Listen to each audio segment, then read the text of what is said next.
One, go. Hello, everybody. How are y'all tonight? How's everything going?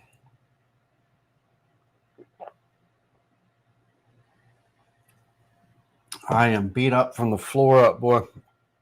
I doing some yard work, got into a a sticker bush. It's a bougainvillea, I think it's called, or something. I think it's a bougainvillea. Thorns are poisonous.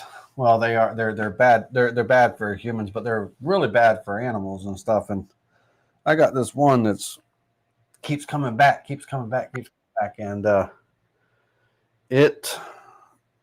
got up on in there and I was cutting and chopping and whacking and all, and it it got a hold of me for sure. Anyhow, it's kicking my butt. All right. So how are y'all doing tonight? Hopefully you're doing well. We're going to make a small table. I like to have a variety of different little router stations for palm routers and stuff. Even I've got some big routers too that I could use, but the palm router is kind of the right size. And I want to make it in a way that I can tote it around very easily. You know, a little portable little router table, kind of a fold away and everything. Well, the leg design is useful not just for this project, you'll see when we get into it, but it could be used for little TV trays, for the couch, laptop stands, little laptop stands, or something when you're in your recliner, little miniature little picnic serving trays or something, or for even in the house or something, in the kitchen, like a tray that holds a whatever, the folding legs and everything is pretty slick, and it is something that I am going to be making. So I thought I would take the exclusive members on the journey with me. To show you kind of how, what an easy concept. Bear with me just 1 second, and let me see if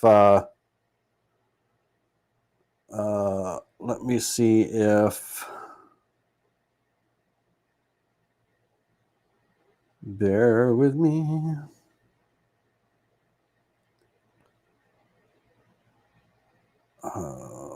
Full stop. A full stop is the period, right? That's what they consider a full stop.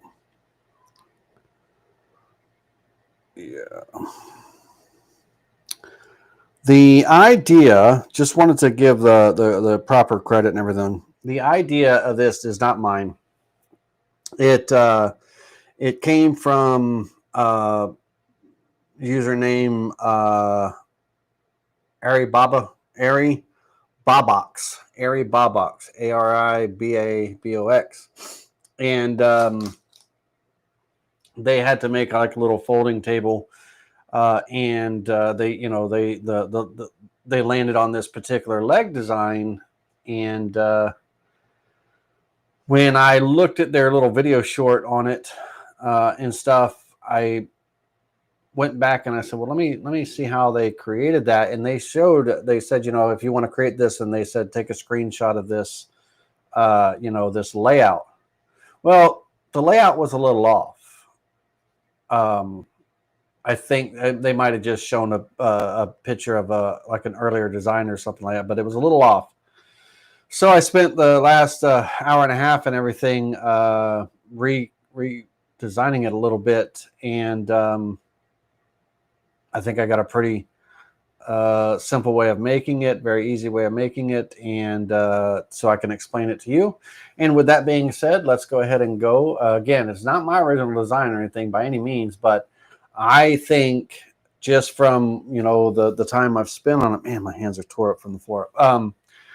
From the time that I spent on it,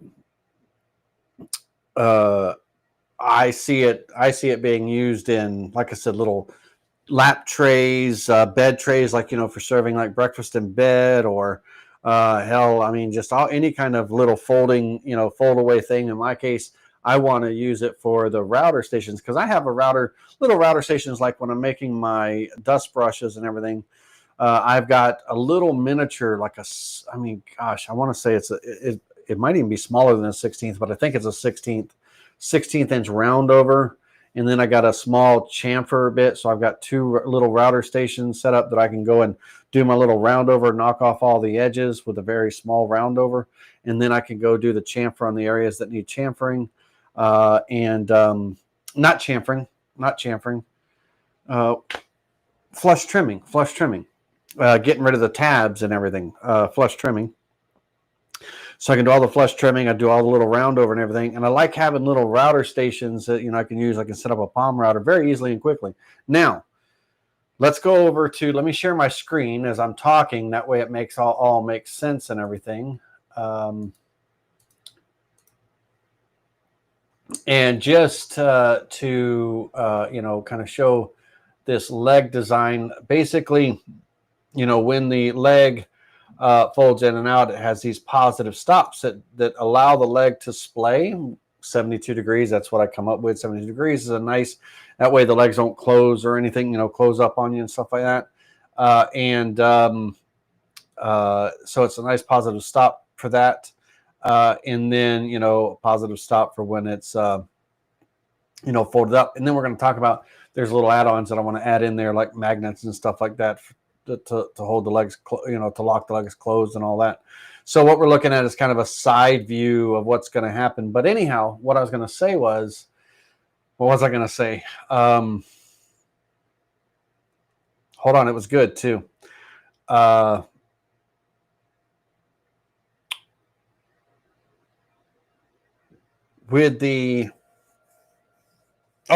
With regards to the router station, where it's going to lead into, now this is going to be like a little router table for me, but I am going to start off, I'm going to probably make some little zero clearance inserts that my palm router can snap, like the base of my palm router, right?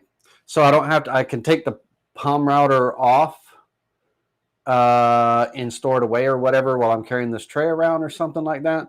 But a way that, I can snap this, slide this zero clearance plate where it kind of snaps in and everything. And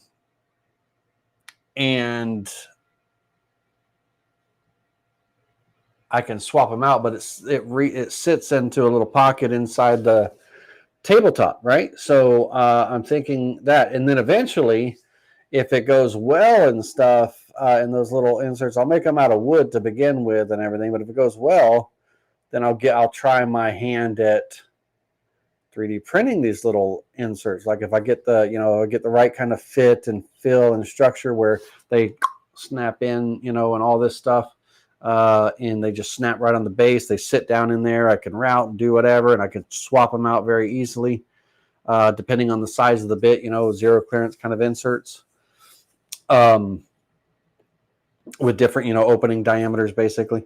And then if they go well, then I'll try my hand at, because again, I'm just learning 3D printing. I'll try my hand at making the inserts, 3D print them and stuff like that. Try something kind of, out of my wheelhouse for sure. But for now, it's all going to be wood because that's what we make. And we're CNCing and all that wonderful stuff. Okay, so with that being said, let's break it down here. Let's come over here. And I am working in millimeters right now. So let me switch over to a different window that's working. We'll work in inches. Let's open up a new window.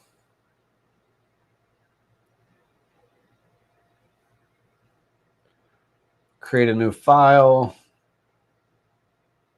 We'll work in inches and let's go For right now, I'm going to go with a 4-inch by 4-inch square. We're going to expand. We'll expand on it when we actually get the pieces laid out and everything. I just want to talk about the leg first. And the thickness is going to be, on this one, it's going to be plywood, right? So we're going to go 15, 30 seconds. Basically 1/2-inch plywood, 15, 30 seconds is the actual measurement, right? 0.46875. And so it's going to be a single-sided job. Does not need to be a two-sided job at all. Hey, Ronnie and Jay are joining me. There you go, guys. How y'all doing? Popping in there. Hello, gentlemen. How are y'all tonight? Fine as kind. Very good. Good. Gold members, any gold members, if y'all are gold members, there's a link in the forum, or not forum, but the community on the Spindle TV channel. If you ever want to join on camera like JR and Ronnie do, click that link and you can come on in. Okay. So again, for right now, I'm going to be making this out of plywood, but if I was doing this as the serving trays or the little TV trays or the, like little decorative, whatever, those little, that like on a little higher end, I'd be making them out of solid wood, right? So, but for these little portable little router stations that I'm going to be, making up kind of, for now, it's going to be plywood, right? So we'll use 1/2-inch plywood, 15, 30 seconds. That'll be the size. It does not need to be a two-sided job. Like I said, it doesn't need to be a two-sided job. Single-sided is fine. And I'm going to reference off the machine bed for this project for me and start at the bottom left-hand corner. And that's going to be my job setup. So a 4x4 right now just to get started, and then we're going to expand into the actual full table and lay out all the parts.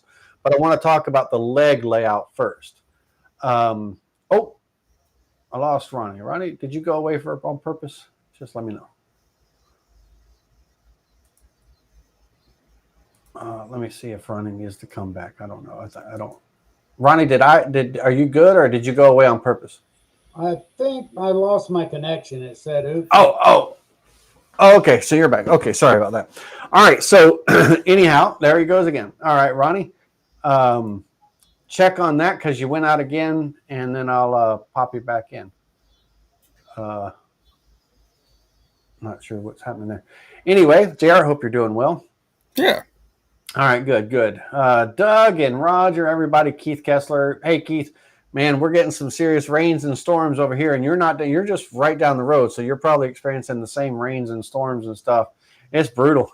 I don't know how your doggies are handling it, Keith, but mine, Lainey is not. She goes nuts. She goes crazy. Anyhow,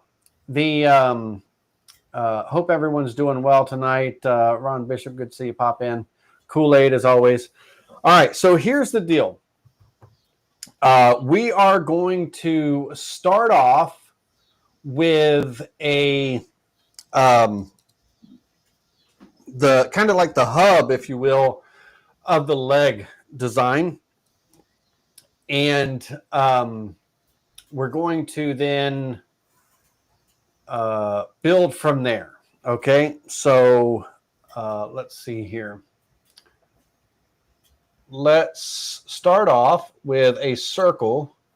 We're going to go with a 2-inch diameter circle, ladies and gentlemen. So let's start there with a 2-inch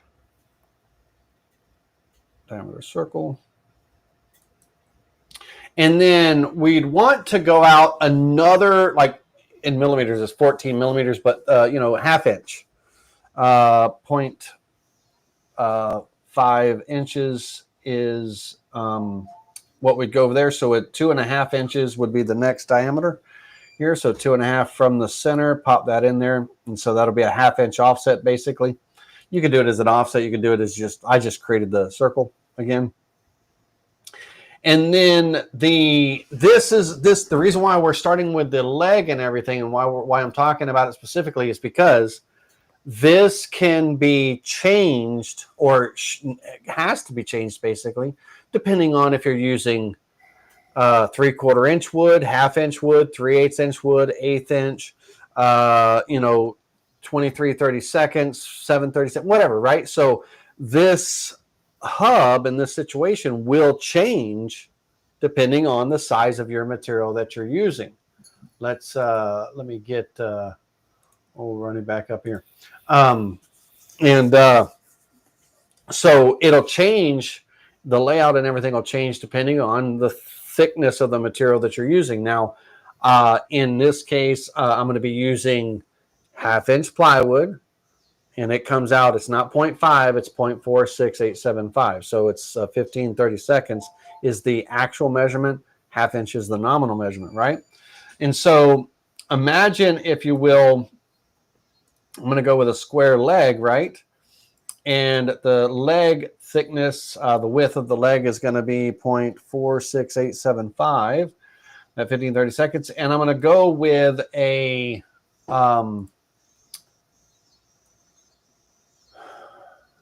I am going to go with,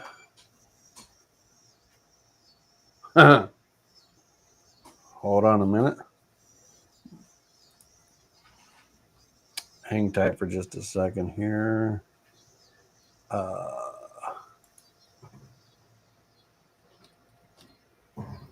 A 10 inch, thank you, Lord have mercy.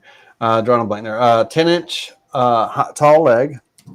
And now this, again, that the length of the leg would change, once it's laid out in its, opening position, like, how tall do you need it to be, to fit over someone's lap? Or how tall do you need it to be to, maybe you're using a full size router, and so it needs more height, underneath. It needs more height for the router to fit underneath it and all that stuff. Whatever needs to be done, accommodate for that, right? So on the leg, in this case, only need to accommodate for a mini router, like a little, like a palm router and everything. So a 10 inch leg will be fine. Now, here's the deal, right? So I'm going to come in here and I'm going to snap this into this circle, like up and down right here. And we want the leg, when it's rotating, let me get the rotation here. It's going to be rotating on the center of that hub. When it rotates, right, when it closes and when it opens and everything, we don't want it opening at 90 degrees because that would be it's too rickety. It would be too easy for it to close up on you or something like that. You're pushing a router, something through the router bit, and it could collapse on you or what have you. So you want the leg to splay a little bit. And what I've landed on is a 72-degree angle is a good angle. And the that gives it the stability that it needs and everything. And it's just it's a comfortable angle. It's not too far out, too close, or anything like that.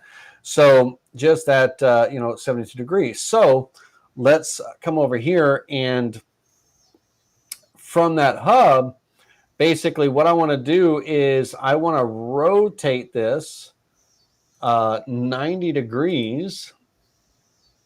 Rotate. And I'm going to rotate off that center point, right? So I'm going to rotate 90 degrees off that pivot point. And give me just a second. I got my leg was crooked. There we go. I'm going to rotate off that pivot point. And then I'm going to Control C, Control V, copy and paste on this, right? So it makes kind of a duplicate. And again, this is the layout. So like for the, sorry about my arms, guys. This is the layout for the different size materials, right? It's going to change based on, how thick your material is. Again, this is the thickness of this 1/2 inch plywood, 0.46875, right? So this is the layout. So we're going to 90 degrees first. make a copy of it, and we're going to turn that one back around, pivoting off that same pivot point there. We're going to bring that back to 0, which will bring it straight up and down. But then I want to be, off that 72 degrees, right? And so when I'm, if I just type in 72 degrees here, right, that would be wrong because up and down is 90, right? So if I type in 72 degrees, let's say, and I went like this, that'd be wrong, right? So we don't want to do that. So basically 90 minus 72, and what's that? Just thinking out loud, 28. Oh, sorry. Yep. You can do exactly like that in your head. You can come in and do the math if you need to, whatever it takes and it's 18, not 28, but whatever it takes to get her done. And if I did that right, JS, that's 18 degrees, not 72. 90 minus 72 equals 18. Yeah. Don't throw me off. Now that right there is the wrong direction, right? We need to display out. Let's pretend that this is the left leg and we're looking at it from the side. It needs to display out the other direction, right? So if I come in here and do, let's hit undo, we want a negative 18. And you would think, I'm doing a relative move. So it's a negative 18 because I'm going to the left, right? But if it was an absolute, it would kind of be like a 72 degrees, but it would be 108, 90 plus 18, 108 degrees is what you would be tilting it if it was an absolute movement, which we should be, and in this case, 360 minus that 18, which is 342. Okay. Vectric screws me up on how they do their angles sometimes. All right, so that is the angle that we want here. Now, here's the kicker. This triangle right here and this triangle right here, that's the two angles that we need for our hub. Okay, so what I'm going to do is, like, let's say that this was my master layout here, right? I'm going to take this, all of it, and I'm going to kind of hold down the control key and drag this off to the side, whatever. That's kind of my master, let's say, because I'm about to cut this up here. Number one is I'm going to come over here and take the scissors, and I'm just going to get rid of this here. Not that, sorry. That there. I'm going to get rid of this leg. I'm going to get rid of this leg, get rid of these two little bumps here. Get rid of this middle and that, get rid of that and that, and then get rid of all this waste out here, right? And so right there, that's the two angles I need. So now I need to kind of connect it to this hub. So I would trim here and here because this vector is going to be my pocket cut. So imagine I'm doing a pocket cut with a router bit and everything. That's going to be my pocket cut. Now, the router bit, when it comes in, it's going to want to create radiuses. We'll talk about that in just a minute. It's going to want to create radiuses here. So we're going to have to do some dog bone fillets and stuff like that because we are going to round off the end of our leg when we lay out the leg, and I'll end up rounding that off a bit. And also it kind of, goes in here smooth, but this is going to be the leg. This will be the layout. And so what we will have now is I'm going to take this leg, I'm going to hold down the control key. I'm going to grab it right in the middle here on the pivot point, hold down the control key and drag. Well, of course, it's going to drag the pivot point. Don't want to do that. Let's try that again.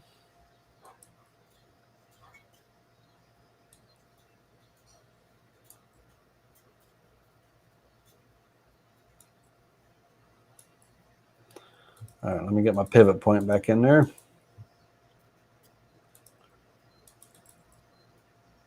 Drag this. Oh, come on now.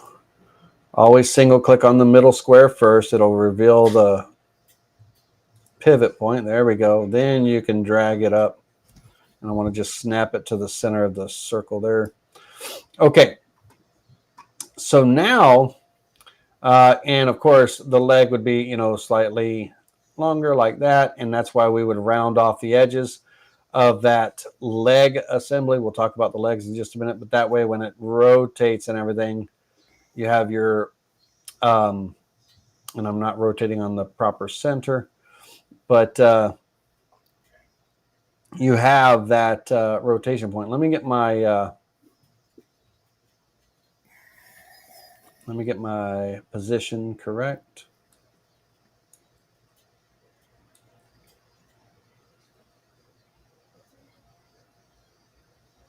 Come on, stop.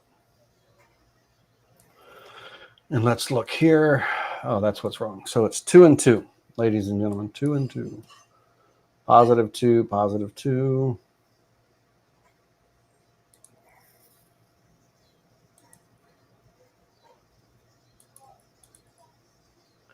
And did I click apply on that? I did. Wonderful. All right. And of course, gosh almighty.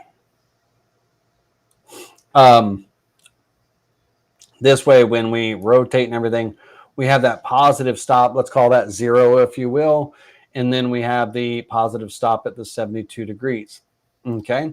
And those angles, those two little triangles, if you will, they're going to change in size and everything depending on how thick your material is, right? So if your material is slightly wider, that's going to kind of push those lines and all. So use your material thickness and all to kind of get the layout of those two and everything. So for the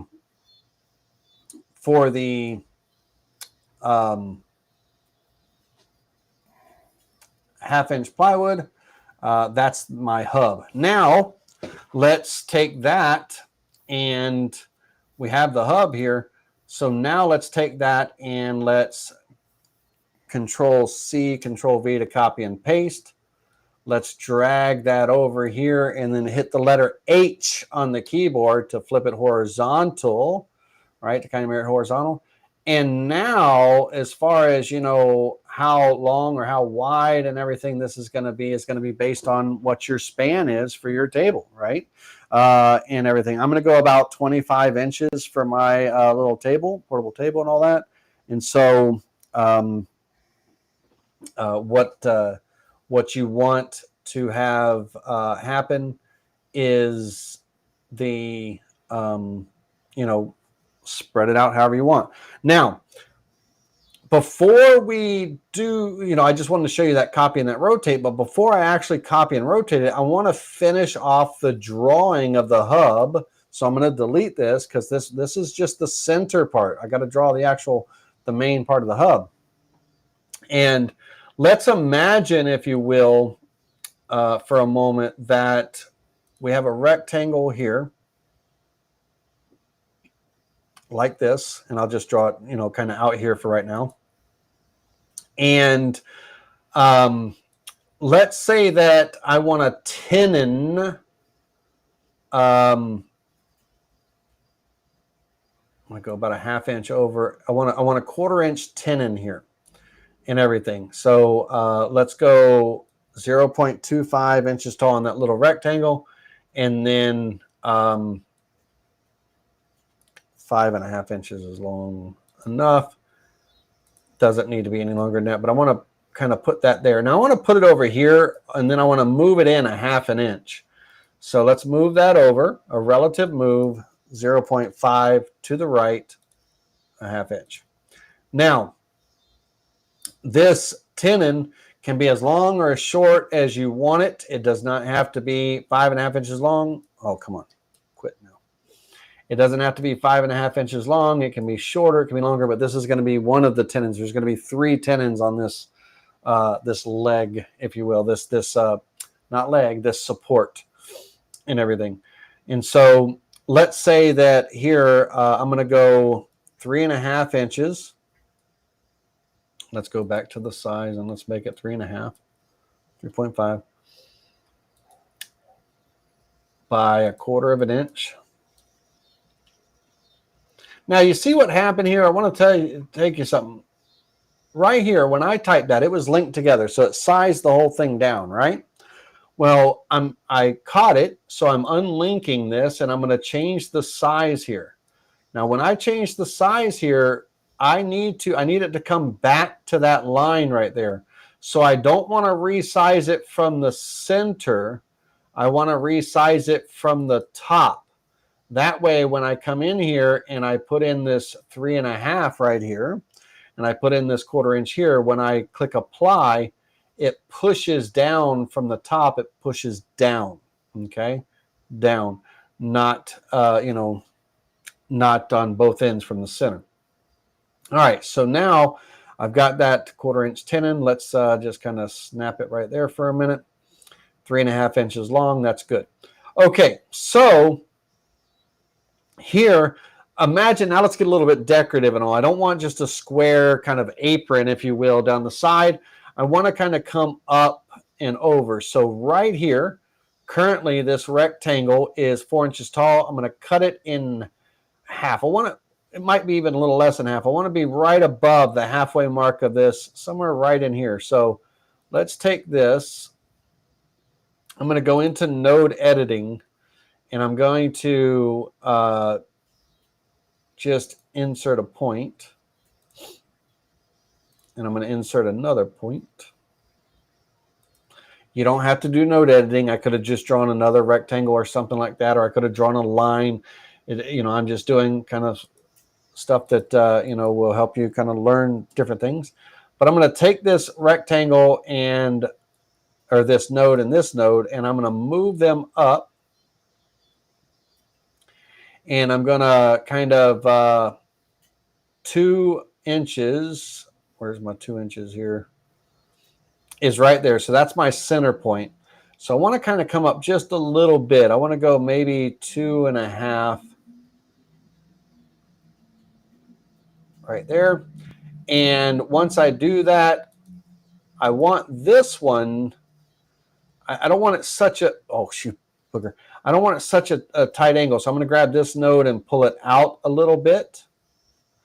How far out, I like a 30-degree angle. It actually looks good when I was drawing the actual angles and everything, but whatever looks good to you, right? So we're going to come out here. Now, this node, I'm going to come back right about here with it. Okay, I'm going to kind of pull this back right about here. And I'm actually, now that I see that, I'm going to pull this back a little bit more, right about there. And this one, I am going to kind of pull this at a 30-degree angle. But I'm going to do it kind of from this halfway mark right here. I want a kind of a 30-degree line. So I'm just going to draw another line from here. And I'm going to kind of come in at 60 degrees right there. 90 minus 30 is 60. So space bar. And then I'm going to take and do some trimming now with my scissors. So, and let's take the leg for a minute. Just move it out of the way just for a second so you can see what's going on here. And then let's actually get off the white board so you can really see what's going on. So this is what I've got so far here. So we're going to take our scissors, just trim away this corner. We're going to trim away that line to create kind of that tenon there. And then I want to put a little bit of a fillet. And I want to go maybe ½ inch fillet. I want to put a little ½ inch fillet here. Kind of one right there, and then one here.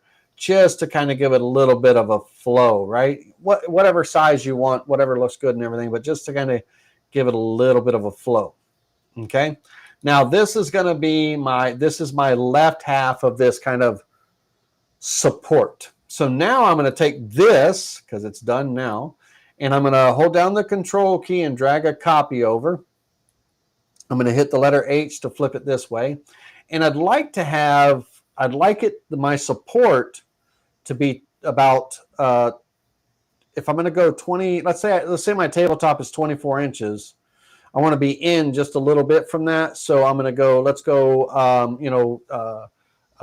21 inches or something like that. So I'm just going to draw a line.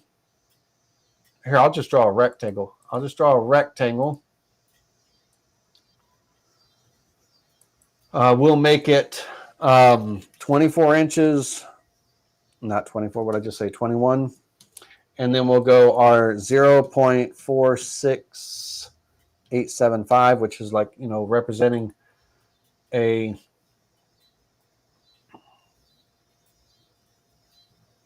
half-inch sheet.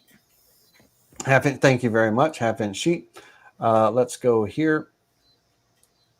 And I want it to be just a little past. So this is going to be my sheet. So let's make this the 24 inches because that's going to be my actual, let's call that my tabletop. So let's go back to the size and make that the 24. And I want it to have a little bit of an overhang, right? So, and whatever, whatever floats your boat. Let's be specific so I can measure the other side. So I'll move that to the left, a negative number, and let's go with a 1.5 inch overhang. There we go. That's fine. All right. So now if I take this assembly, come over here and snap it here and move it in 1.5 inches. So I'll move that whole thing in negative since it's going to the left, 1.5. That'll kind of represent that overhang. And then this overlap area and stuff, let's take this board for just a second and move it up off there for a second. This overhang area and all, this is what we're going to trim and kind of connect everything together, right? So we trim this. And when we trim this, there's still overhang here. Now, there's ways that we can do it. We can go to node editing. We can cut the, with the scissors and all that stuff. I am just going to take and with the scissors, if I trim this away like this, it gets rid of both those overhangs. And I'm simply going to select this and this and join with a straight line twice. Once, twice. Okay, that's that. So now, if my span, and I do want a third tenon in here. I want to put a third one of these little tenons right here in the middle. This can be, again, this is 24 inches, right? You can go however long, however wide, however small, whatever you need for this, right? It's totally adaptable. It's not just for the router table. Even though I called it making it a creative mini fold away router table, this leg thing can be used for a lot of different things. Now, here in the middle, I'm going to go with that 1/4 inch, 0.25. I'm going to go 3.5. You can go whatever length you want. I'm going to grab it and just kind of snap it here.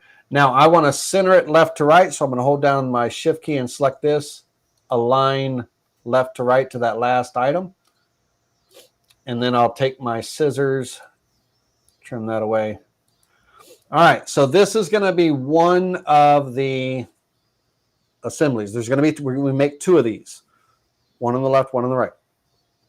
Okay, and so we need to make sure that our little tabletop, we got to cut in, on our tabletop and all, we got to cut in the little pockets on the bottom for these tenons, the little mortises on the bottom for the tenons to go into and all that good stuff. Again, we haven't worked on that yet. We're still working on the side here. But when that router bit comes and cuts these parts out, it's going to need fillets, dog bone fillets. So we'll go ahead and we'll pop all those in right now while we're here, while we've got this, laid out here. And let me just make sure my overall length is 21 inches. Perfect. It is. Excellent. And then let's go. And again, if you need a little bit wider table for whatever you're doing, this is a little portable router station for me, right? So just something that I can throw up, has a bit in it already, pop the router in and go. All right. 21 inches is perfect. This one should be 24. That's great. All right. Dog bone fillets. On the dog bone fillet, I'm going to be using a 1/4 inch bit most likely to cut this part out. So I'll need an 1/8 inch fillet. If I want a smaller fillet, I could use an 1/8 inch bit with a 16th inch fillet. And it really just depends on when I make my first one here, what it looks like. And that'll tell me what I want to do if I actually want, a different size fillet and everything. And on this case, I do not want a dog bone fillet. I want this fillet to be hidden. I actually want a T-bone fillet. So on a T-bone fillet, the fillet can go, when you click, it can go to the side, or it can go on this side here. Now, at an 1/8 inch, it's too big to go on the side. The radius is too big. So I am going to use an 1/8 inch end mill to cut this out, this whole thing, because it's only 1/2 inch plywood. So I'll make this a 16th inch fillet. And I will use a T-bone. And on the T-bone, I want to put my mouse here. I want it to come in. And the reason being is with it coming in like that instead of a dog bone, and I'll show you the difference. But when I bring this, when this part comes in and everything, the joinery will be hidden inside the tabletop surface. If this would have been a dog bone fillet, if I would have done a dog bone fillet, then I would have an open, when my parts were, assembled together and all, I'd have this ugly, unsightly little hole, if you will, right, on the side. So by doing it as a T-bone fillet, that can be hidden inside when the mortise, it'll be hidden inside the mortise. Okay. So I want to, let's get this out of the way for a minute. I want to put those T-bone fillets. Oop, zoom in.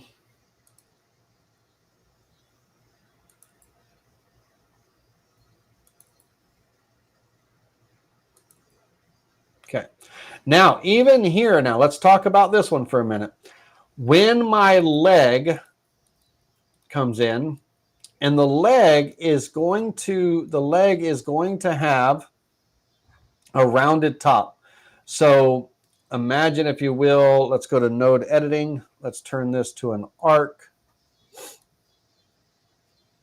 Imagine, if you will, the leg is going to have kind of that arc. It'll be able to sweep, and you'll sand, smooth, so it's all nice and flowing smoothly and all that stuff. But here we have this arc, and so, but there is going to be this sharp corner, and on the inside corner, when the router bit is cutting out this pocket, it's going to want to radius this, and so we actually need a fillet here. Now, this one, there's really no getting away with it. I have, go back. It will just be and will it, let me see here. Hold on a second. Is it going to let me on my inside corners? No, because they're not connected together.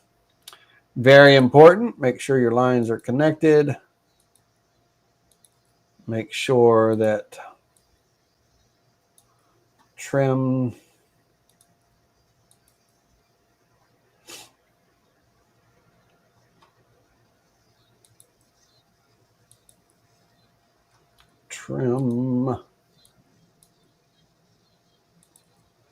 All right, let's connect all this together, and then I can put my fillets in there.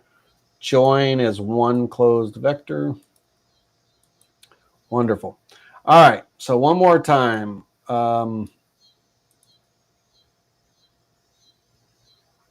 And I don't know if it will let me fillet an off angle like that. So I'm going to have to...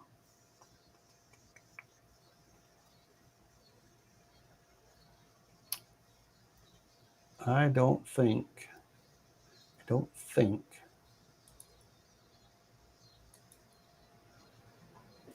Let me think about this for a second. It's not going to let me do an odd angle. So That's okay. I'll have to manually put these in. Fun times. All right. No big deal. So a 1/16 of an inch radius, 0.0625. I have to manually pop this in. And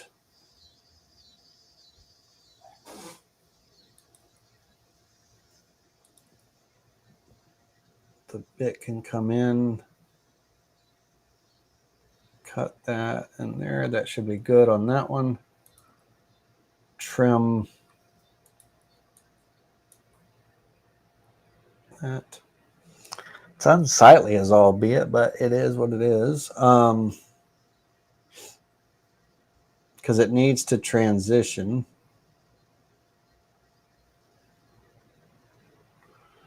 So it is what it is. All right, let's do that again.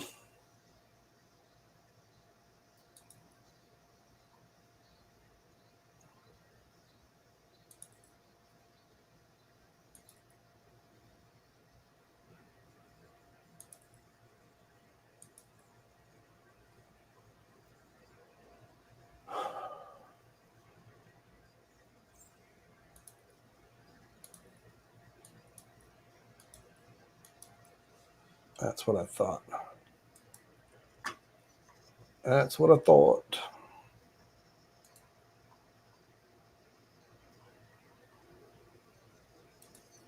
Extend first. Whenever you copy something, make sure you're not copying mistakes. Very important. Because then you go back and what you got to do, what you do to one, you got to do to the other. All right.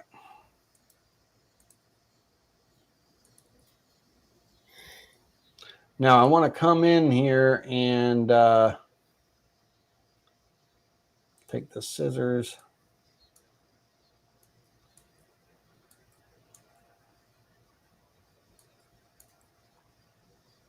Okay.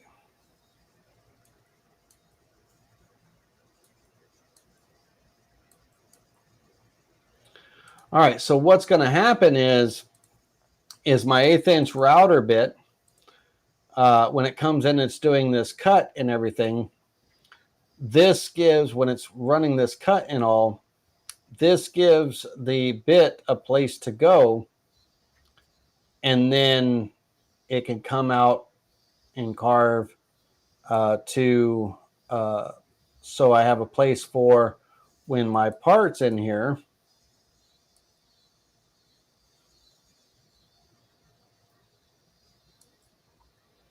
It kind of gives a place for my corner to go because of the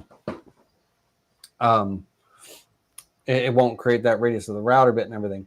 Now, I could have left it as is and just rounded over both sides of my leg, the top and bottom, with a round over, get rid of the corners. Could do that. You know, whatever it takes, whatever you want to do. But it's not going to be too bad. It won't look too bad or anything like that. It'll be fine. All right. So now, here's the thing. This wasn't discussed, or this in their little short, they didn't discuss anything really. They just showed it. But this wasn't part of the original design or anything like that. But it got me thinking of, I want, when I open this leg up, and when I open the leg and when I close the leg, and of course, let me get...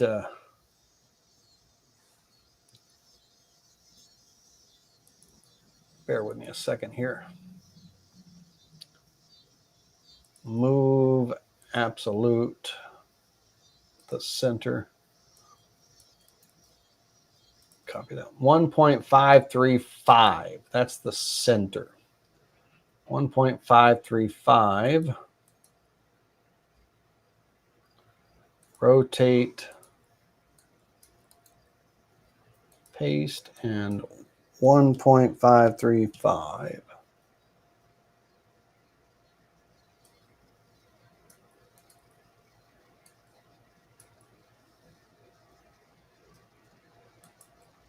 Okay, so I had to lock that in. That way when I'm freehanding and stuff, it all snaps proper. Okay, so what I want is when this part is closed, when the leg is closed, let me get my line to turn blue there. There we go.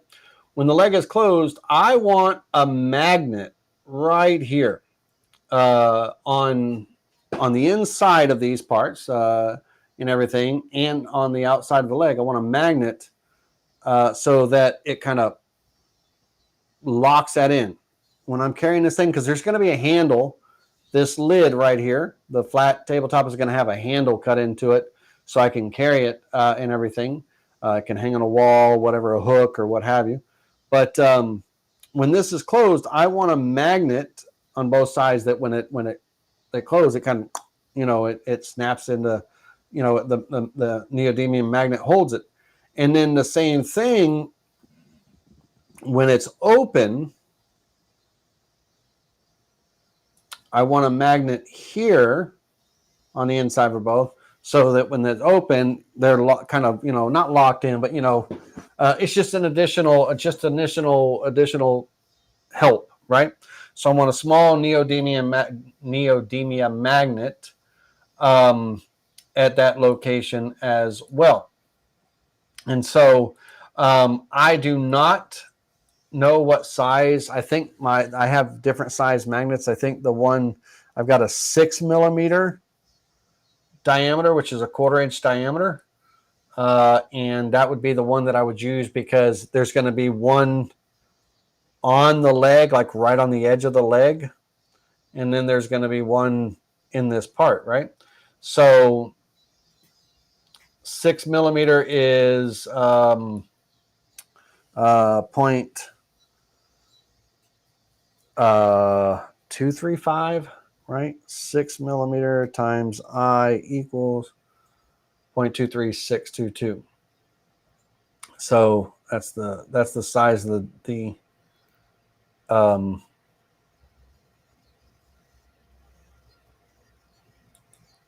magnet. Now, I want this centered in this position. I'm at my 72 degrees. I want this centered on that leg, here. So I'm going to draw a line to help me out with this. So I'm going to come in and I'm just going to draw a line. I want the line to, be as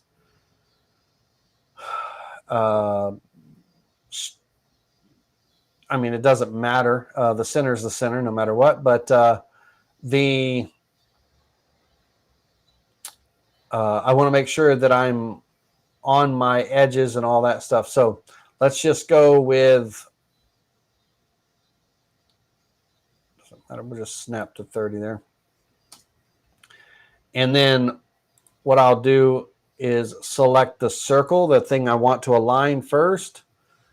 Select the line, what I want to align to second, and I want to align to the center of that. Not the actual center, that's down here and everything. I want the magnet to be up here a little bit, so that's good. I just want to be centered left to right. And so that should, let me see if there's a difference.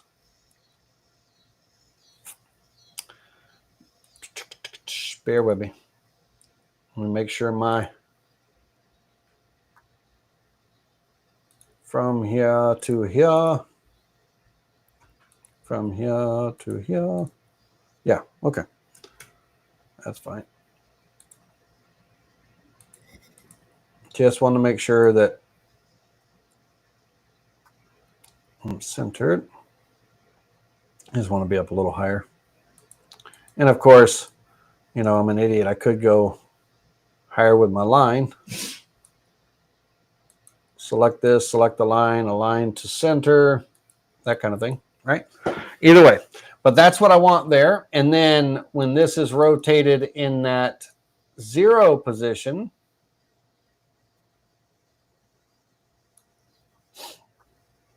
I want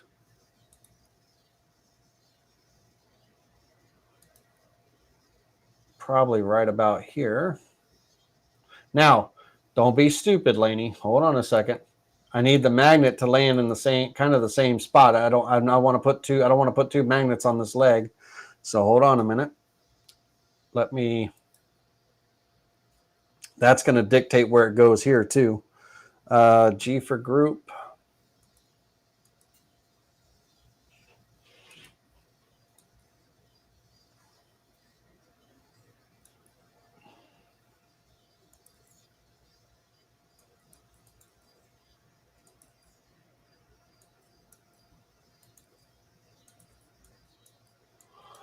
$1.525. Okay. Let's do that again.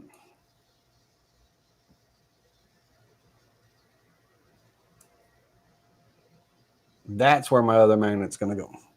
Okay. So, and I'm good with that. So now I can ungroup this and I can drop that right there. Control C, Control V.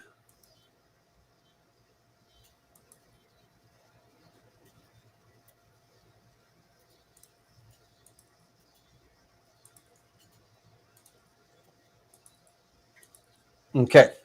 So now I should have, everything right with the world.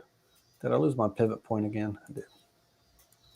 I'll get my pivot point locked in eventually.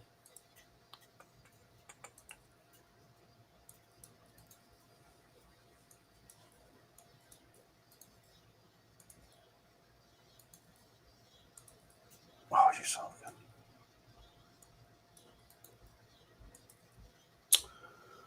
14.29.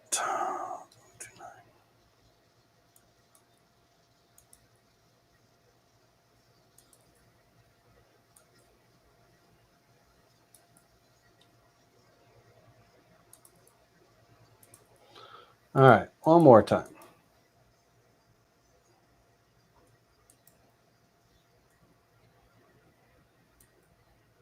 You son of a gun. As soon as I selected the circle, I threw it off. G for group. Thank you. Click on that. Move that over here. I hate when things don't work right the first time around. 14.029. 1.535. Okay. Wonderful. All right. So slightly off. Let me make sure I'm on up here.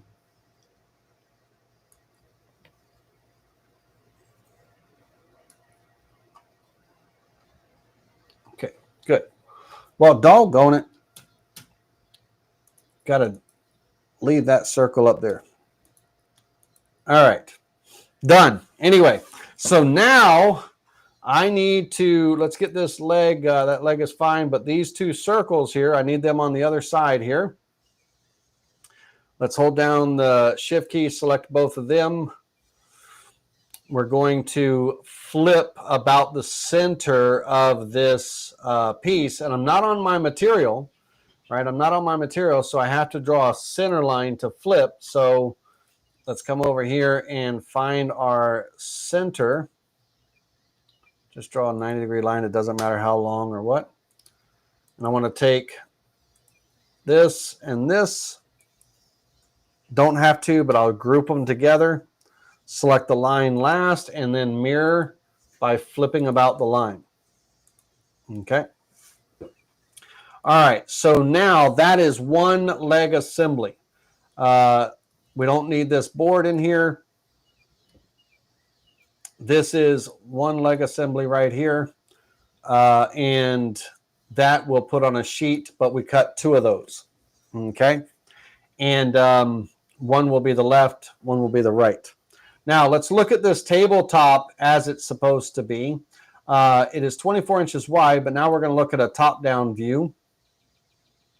And on the top view, basically, I only really need it to be, I don't know, 15 inches, 15 or 16 inches wide. I'd like to be able to, if I do want to make a makeshift fence, I'll show you how to make a fence that easily slides onto it and all that stuff. We could also make a fence that uses, we could cut in those dovetails, the match fit dovetails into the top of this as well. We can make a fence that slides into that and locks into place. I mean, we can take this as far as we want. Right now, I want to focus on the base, right? Making the base and all that stuff. But the tabletop, we would have about, let's say that we go 24 by 16. Let's go 24 by 16.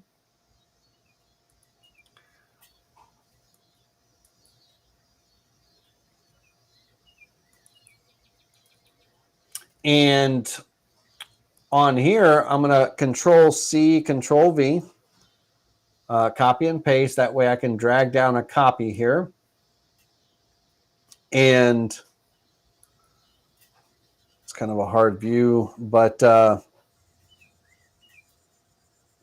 there's going to be, pretend these are standing on upright or whatever, but there's going to be one on each side of this table, right? And then the router, kind of looking at the bottom, the router is going to be in the middle there. Okay. The legs, whatever we do with the legs, the router, when the legs fold up on the front and back and everything, we need to make sure that the router, that they go around the router. We'll deal with that in just a minute. Let's move this over here. So I don't need two of these right now. I just need to get rid of that. On this, I want these tenons that are going to go here. I want the tenons to be, let's align everything to the center. I want the tenons to be probably, I mean, they're going to be 0.46875 inches wide, right? That's how wide they are. They're going to be 3.5 inches long, but the placement where I want them, where I want these edges and all, I'd like to have the legs in just a little bit where there's a little bit of an overhang, not too much of an overhang on the front and back. I don't want this thing, you know, being front and back tilted. I want as much support as possible. So the 1.5 inch, you know, overhang on the left and right, I'm okay with. But the front to back, I want to kind of, you know, I want to be off the edge. So I'm going to use a guideline now to help me with my layout and everything. And on the guideline, I want the center of my tenons. I want to make a relative guide, and I'm going to go up. It's a positive number. But I want the center of my tenons to be 1.5 inches in. So 1.5. And then the 3.5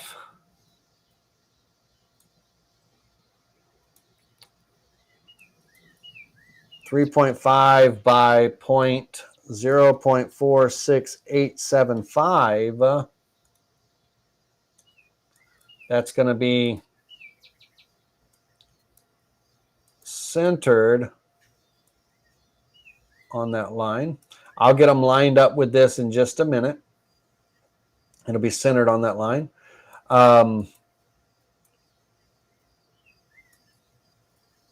I'll get them all lined up in just a second. Okay. All right, so now we'll work on this one on the right. All I'm going to do is just kind of snap it right here. Don't worry, there's going to be, when the mortise is cut, there's going to be a few thousandths of an inch, offset allowance, so that it's a nice fit in, when this gets glued up. And this will be all glued and assembled together. So there's that. And then I'm simply going to hold the alternate key down when I drag this. So this way, no matter where I move my mouse, I'm staying on two planes. I can't go diagonal or anything like that. I can only go up and down or left to right on the two planes that I'm on. So what that does, it allows me to snap to my guideline there to keep that in line. So I'll do the same thing here. I'm going to grab this in the corner and snap it to there. hold down the alternate key, grab it in the center, and then just straight up, snap it in place. The alternate key doesn't let me go off those two planes when I'm moving with the mouse and everything.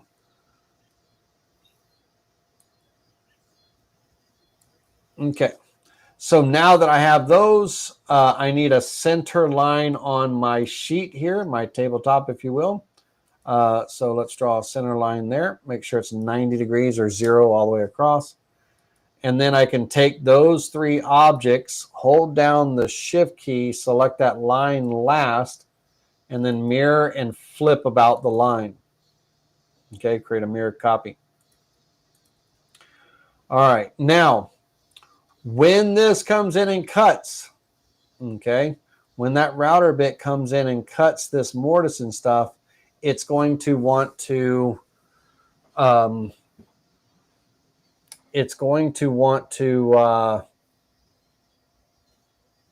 create those radiuses. Again, I have two choices at this point. One, I can round over both sides, kind of like round over with some sanding or whatever, my tenons, or I can put my, fillets in. And on here, on the underside, they're not going to be seen. When I'm looking at it from the side, I'm not going to see under there. So I'm not stressing those or anything. They will be dog bone fillets. Half of my bit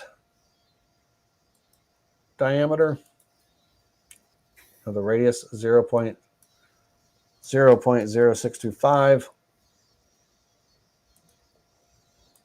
And we'll put those, kind of should have put those on before I made all the copies and everything, but that's all right.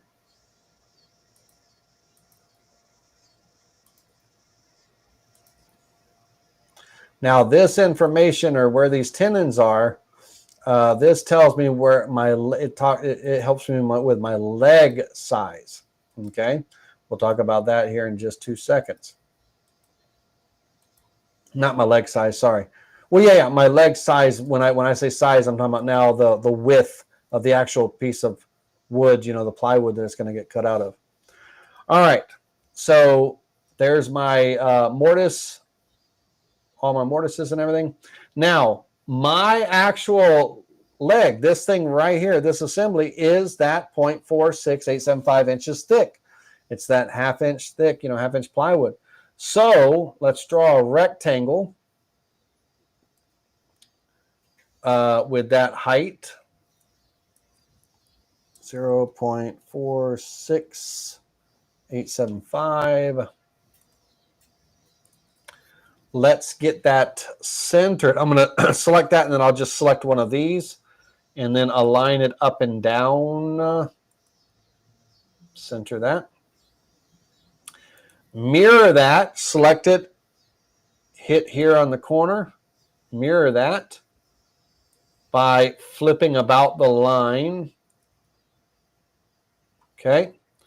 And so now we're looking at basically both of these legs, like let's say it's all glued together, right? We have those legs here. So our legs are going to be in between here. Now, let's look at a side view of our leg, kind of a rough in, if you will. Our leg is going to be, in this case, 10 inches tall. Okay, 10 inches tall. It is going to have imagine, if you will, bear with me. This is not to scale right now. This is just a visual. And then it's going to have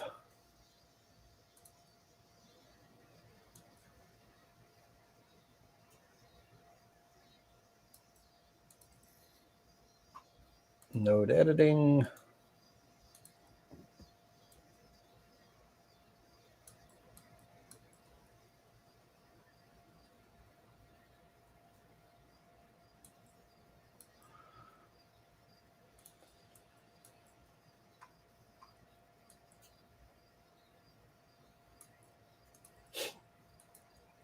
So the leg is going to look something like this.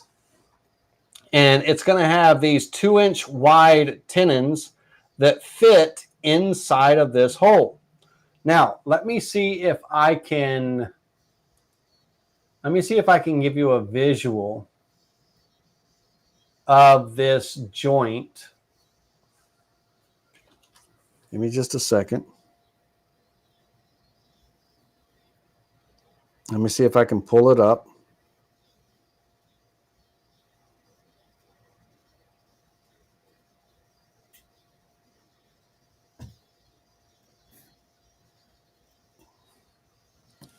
All right, let me see if I transferred over to photos on my computer.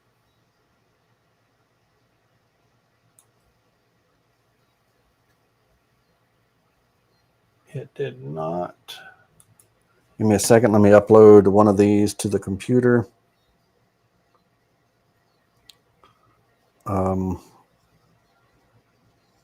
Share to photos.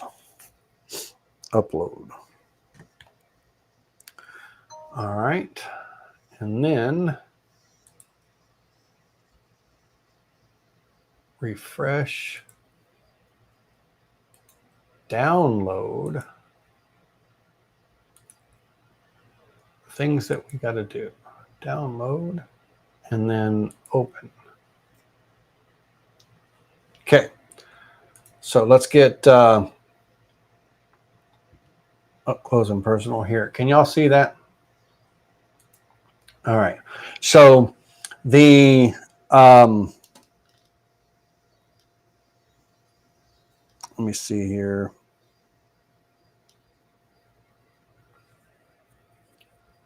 Bear with me. Share, send to photos, upload, photos, refresh, download, and open. Okay. So this is kind of what the leg is going to look like. It's going to have this notch coming out, that's going to be that 2 inches wide based on our circle height. And then the thickness, how wide it is and all, is going to be at least at a minimum, our 0.46, 875, right? So that way when it's in here, we're going to have it protrude just a little bit, so it'll be a little bit wider, so a little bit of protrusion and everything. And this is going to be kind of an enclosed, like little hinge mechanism, right? And everything. And then we'll have magnets on the insides and all this. Once this lid gets glued on, and everything is all glued together, this is one piece. It's it's folding legs, and it doesn't come apart. Now, if you wanted to come apart, you could, from the top down, if you really wanted to break it down for whatever reason, you could put screws in from the top down into, through the tabletop and into the tenon, right? You could screw it. This is going to be such a small little thing, and it's going to hang flat. It's going to be kind of a flat pack, when it folds up and all. But that, I just wanted to give you a visual of the leg, so you understand what's happening and how it's fitting in there and everything. It's fitting into that hole and stuff. All right, so it's going to look something along the lines like this, and that part is, imagine, if you will, we have our piece of plywood here. It's going to be on the width. It's going to be whatever the width is, to fit in between there, plus some. We'll draw I'll trim all this together in just a minute, but it's going to be 10 inches long. So let's go back to the size tool. The width is going to be 10 inches. And again, that's how long the legs are, right? make it as tall as you need to fit over someone's lap or to fit on here to do this, to the blah, blah, blah, right? Whatever height it needs to be. In my case, 10 inches. All right. And all right.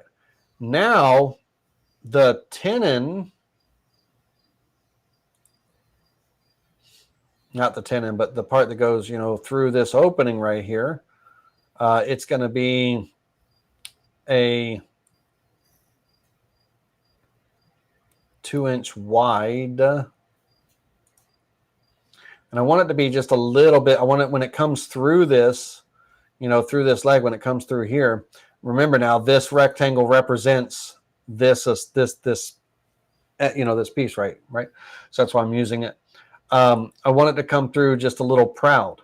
Now, how proud? Well, right now, if I move this down, let's say I move it down 1/8 of an inch, 0.125.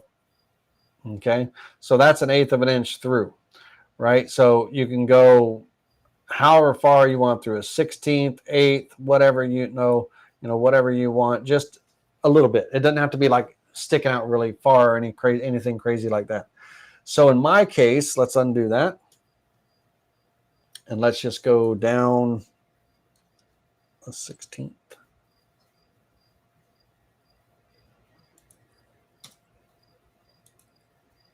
Okay, so it'll be sticking through a 1/16 of an inch. And then, as it comes through, and again, this isn't the right spot for it. The right spot, we'll get it lined up with this hub in here in just a second. But this isn't the right spot. I'm just using this kind of area right now as a reference. We'll get it right in just a second. I want to come through here. Okay. Now, if I grab this and pull this out, I can type in a value and hit enter, and normally I would want it, it would be able to go through, but it's not going to do that unless I'm actually in node editing mode. So I need to go here and I want to select these two nodes right here, and I want to pull them straight out and then type in my value 0.0625 and hit enter, and it'll pull through, that it'll position that the 1/16 of an inch away. Right. And so let me move this leg assembly real quick. Put it down. And so I'm just a little proud by a 1/16 of an inch here and a 1/16 of an inch here. Now, if you want more, make it more, make it less, make it whatever, not less. Just go in, because this is going to be a hinge mechanism. Now, that's going to be locked in. There's not going to be any wiggle room. Okay, it's not going to be able to wiggle side to side. So, I mean, it's going to be a nice fit, and all. So that's important. All right, now where this goes. Now let's make sure that this is the same height as this, up and down, right? So this is 2 inches. Just to measure again. Let me ungroup it. This is from let me find my top point. From the top point to the bottom point, 2 inches. Okay. And so this needs to be 2 inches wide. So when I size this, make sure that I unlink this here, because I don't want to change this. This is the size. And see, I'm at a very odd number, right? 13.59, blah, blah, blah. Let's just make it 13 5/8. Round up. This is 2 inches here. Click apply. And then I can center that with this rectangle up and down. And I'm just slightly over a 1/16 of an inch here, just slightly over a 1/16, and I am even. I should be even if I measure the vertical distance from here to here. 0.781 should be the same here to here. Okay. So now that position, now this 2-inch, right? Because all this is going to get welded together with this piece in just a second, right? So where it doesn't, it's not getting positioned perfectly on this tenon now. It just happens to fall right there where I drew it and everything. But it's got to line up with this hub, right? So I'm going to put this. Let me group all this back together so it all moves as one. I'm going to put this back in line with my tenon.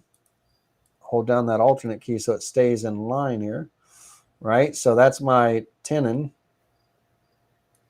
And the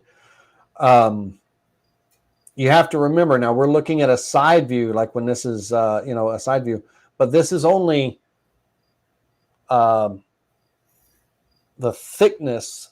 This is laying flat. This isn't upright. So it's kind of like you're like, if you're trying to figure out like how in the heck is that going to fit into that hole and all that stuff. This part right here is laying on its side. It's not standing upright. And this tenon, it would fit in if it was. Do you understand what I mean? I don't know if you understand. Anyway, but if I'm making sense. But so don't get confused by what you see, like how in the world is that going to fit in? The goal here is I'm moving this straight up, staying in line so that my tenon is in line with my mortise. But what this is going to allow me to do, it's going to allow me to move this piece freely, right? And get it in line with my part here. So how I do that is I select this rectangle first, select this circle. This is where I ungroup. Select this first, select this circle last. The big one is fine because everything is centered off that. And then I can align left to right. Okay. And I can be centered there. Now that I've done that, wonderful and all good, make sure I get my part here, not counting my little mortise vectors, very important. But now I can regroup all those back together and move them out of my way again. And then I can take these two items here, group them together because they're in position now. And then I can move off here and I can start working with this board. Now I will rotate it just so I'm looking at it kind of an upright position and all. And this right here actually belongs at the top up here. So ungroup. So everything I just did was kind of worth pointless anyhow. So this needs to be at the top right there. Okay. At the top of my leg. So once again, to refer, it needs to be at the top of the leg, ladies and gentlemen. So ignore that. Now, this is important. You see that little step down right there? This little step down, that's kind of where the magnet is going to go for me, right? And so if, it's going to have this step in, so the legs are going to be, they're not always rubbing, and all that stuff.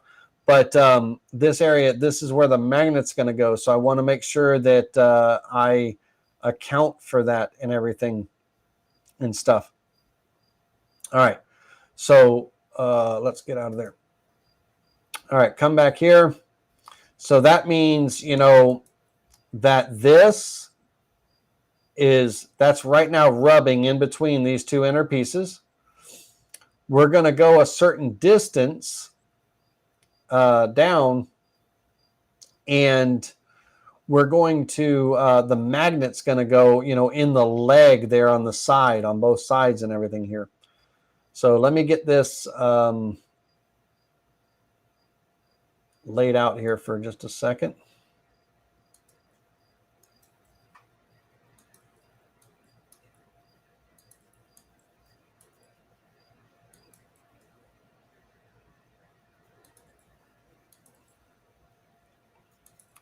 My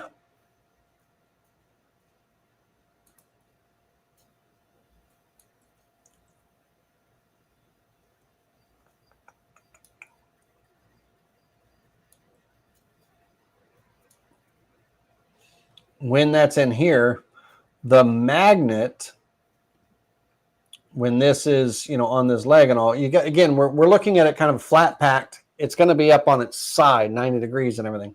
And it's going to be splayed, 72 degrees outward and all. So it's going to run along here. But what I want to know is when this part is rotating, and I don't know how to really, I don't really know a good way to do this, this rotation. Let's see if I can, I don't know if I got a really good way to do this rotation, but when it's, in that blade position, I need to know how far down the magnet goes. That's all I really need to know, is how far down this magnet goes. And so let me see if I can get lined up really good with my circle here. Let me see if I can get really lined up with the center there and there. Let me make my pivot point the center of the circle there. Then I should technically be able to kind of rotate this along that circle like that. And it gives me a general idea of kind of where on this leg down here the magnet hits. And I'm going to do a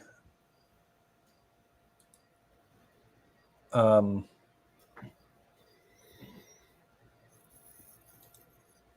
of a copy of that right there. I'm going to select these two things here, this and this, and group that together for a minute. And if my rotation point, if I put it back, oh, if all is right with the world and I'm thinking correctly, when I rotate this around, it should line up. Let me find my rotate handles.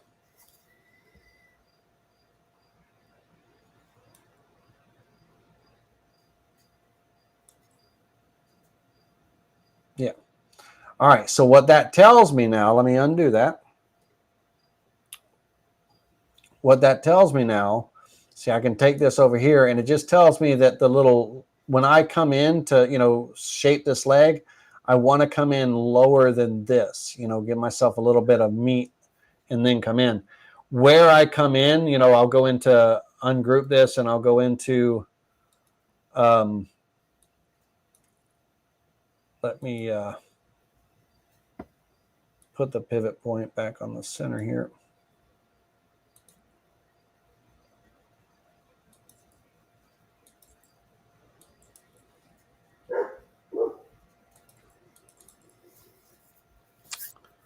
Let me go -18.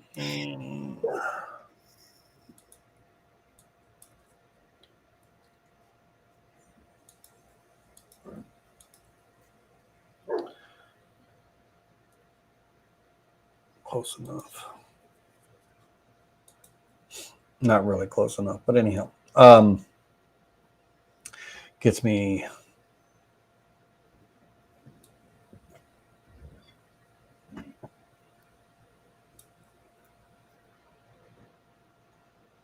All right, let's say just a lesson here. Let's say I want to line this back up straight. I can take a guideline and snap to this corner. I can click on this part. I can take my pivot point and also snap to that corner. And then I can pivot this part up to that guideline and straighten myself back out. And then if I am straight, if my lines are straight, there should be no little hooks or crooks in those lines. Okay. So just a repair. All right. So when I'm shaping this leg, if I go into, I'm going to go ungroup and node editing. Somewhere, doesn't matter where, I'm going to just insert a point.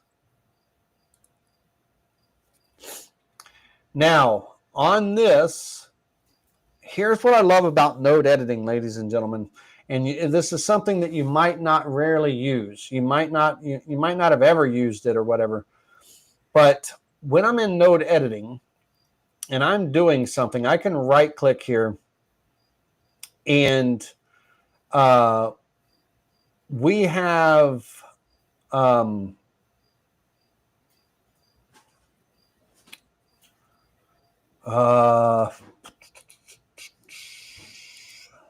bear with me a second. Node edit mode. Okay, sorry.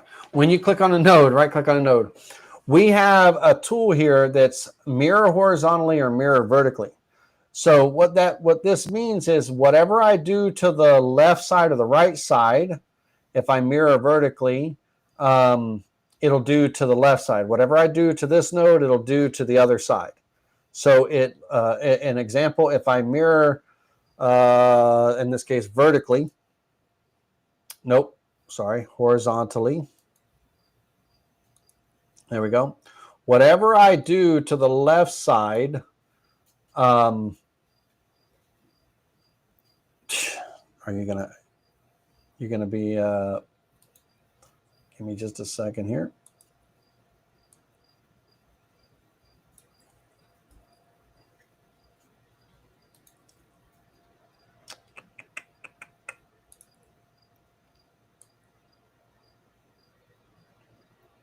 Come on now.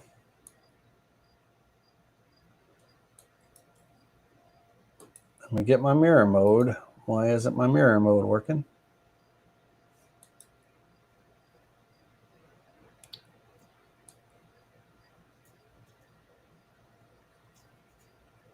Wait a minute.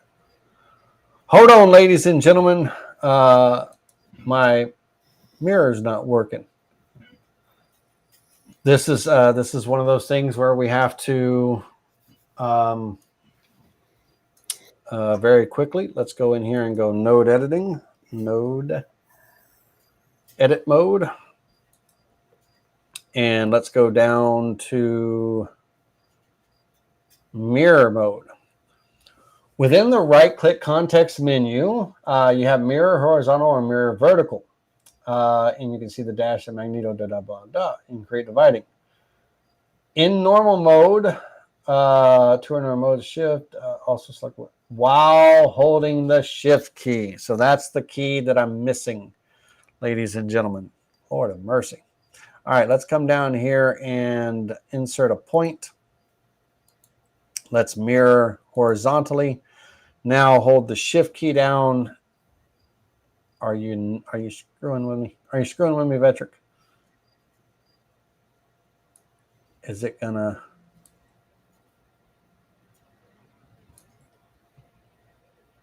Let's go back. Hold on a second now. Am I just not paying attention to myself?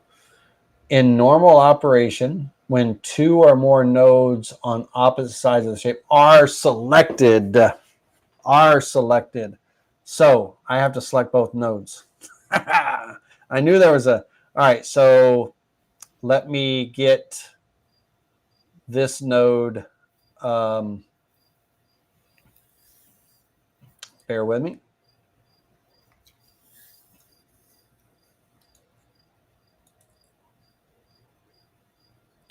Don't miss the line like I just did. Get up there. Make sure I'm centered there. Okay, one more time, ladies and gentlemen. Lordy be. Let's right click, mirror horizontally, select this node and that node, and then hold the shift key down.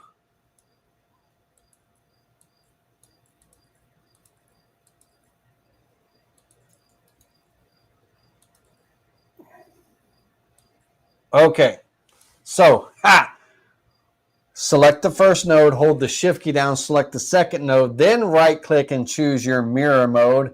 Then you can let go of the shift key, and whatever you do to the right will happen to the left, and so on and so forth. Lord have mercy.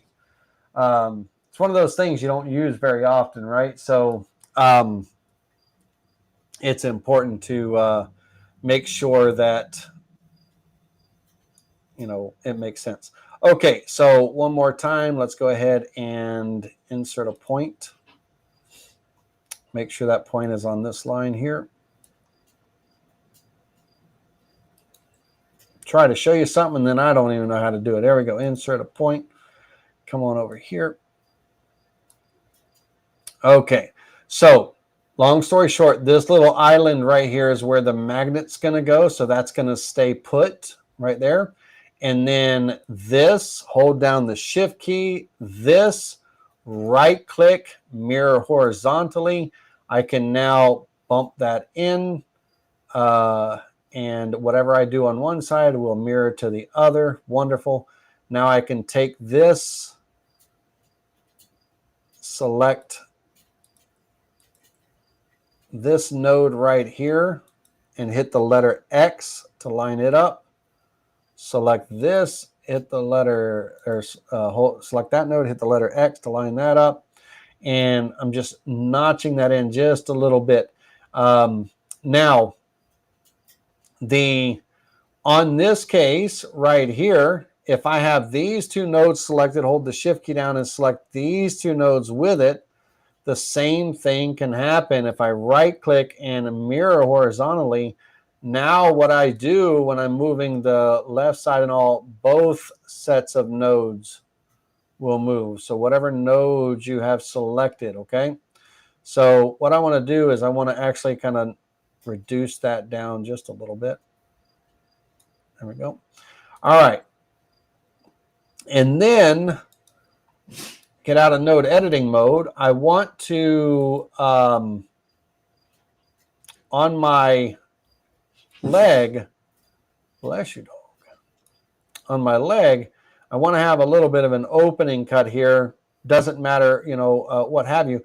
The opening does two things for me. Number one, when my legs are closed and folded, it creates a space that if my router was big or something, my router, the legs go around the router, right? It doesn't have to be very big or very wide, but also it reduces weight, right? I want to take away, some weight to this and everything. And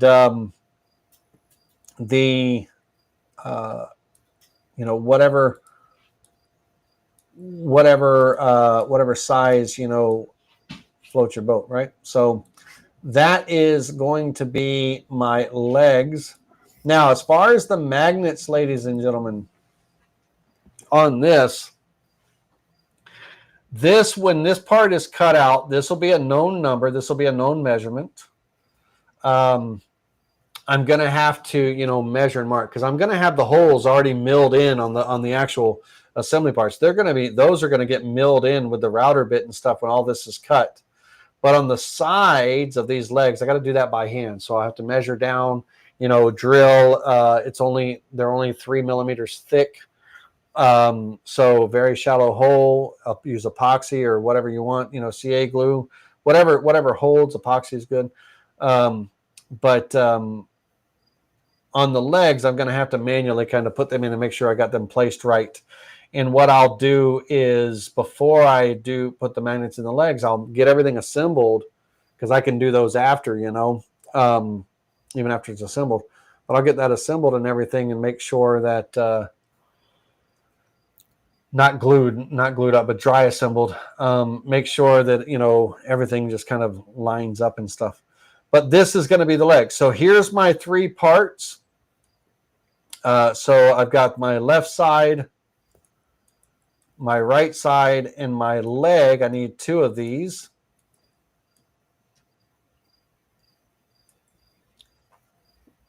On the leg here, you can round it over or whatever if you don't want sharp corners or anything like that. You can put a little fillet here. It doesn't have to be a big fillet, just a small one.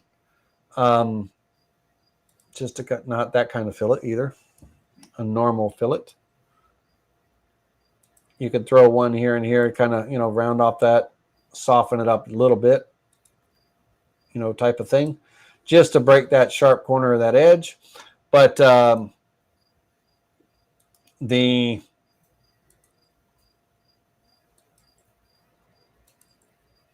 When this part gets cut, this leg is going to go all the way in up to here on those two side pieces and all. So this is going to be radius and they need it to be flat. So that does require a dog bone fillet on the inside corner here.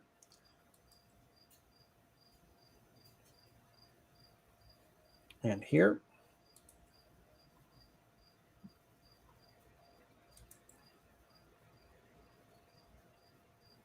And this, you know, bear with me a second. Let me see how the two parts are fitting together. It's only going right up to the surface, so no matter what,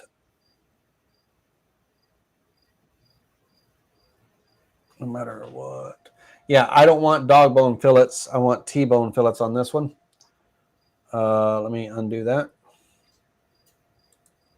And I want the T-bone fillets to be here on this inside edge right here.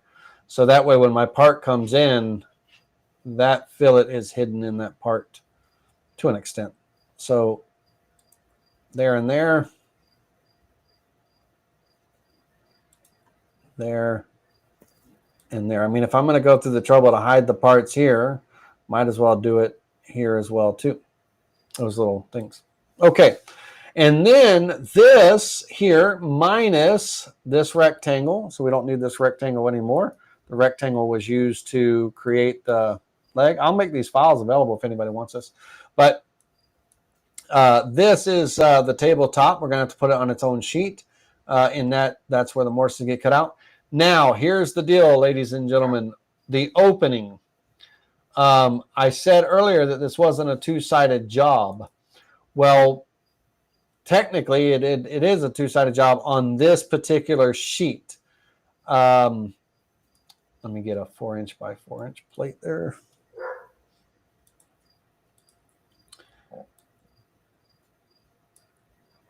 So here, the hole's going to be in the opening, but on the top side, it's going to be recessed slightly so that when I drop the router in, with the router plate on it and everything, it's flush, right? So there's going to be a pocket on the front side. So this piece would be a two-sided job because we have the mortises on the bottom side, but then we have that recess on the top side for the router plate. And on this, if someone felt that the 1/2 inch, which I think the 1/2 inch is going to be fine for this small little table and all, it gives us plenty of room for, I can do a 1/4 inch, lip on my router plate can be as thick as I want it to be. But the lip that recesses and sits in the pockets can be a 1/4 inch thick. No big deal on that pocket that I do. But so the 1/2 inch sheet, the 0.46875 sheet is fine. But if you want a 5/8 inch sheet, you can do that as well and blah, blah, blah. Make sure that the opening is big enough for your router to drop down into and everything. Okay. Because we want the router to drop in from the top. This way, when we take the router out, when we fold it up, we can take the router out and flat pack everything and all that. Now, on this lid, here's the thing. I told you this lid was going to have a handle on it. I want to be able to carry this thing so that it actually is going to have a handle. I am the board. This is currently right now 16 inches wide. We talked about that. And we have an 1.5 inch offset for that first tenon and all that stuff. I'm not going to cut just a hole right here for a handhold and all. I'm actually going to put a handhold on this, on the back side, not the front side where I'm standing, but, on the back side of it. And also we got to cut the slots if we're going to do if we want a fence. If we want a fence to be able to slide forward or backwards and all, we got to cut the slots. So the lid is going to be a two-sided job. The lid will be a two-sided job. So let's really quickly answer any questions. Let's go back to the chat because I haven't participated with any of y'all at all right now. let's see if anybody has got any questions up to this point.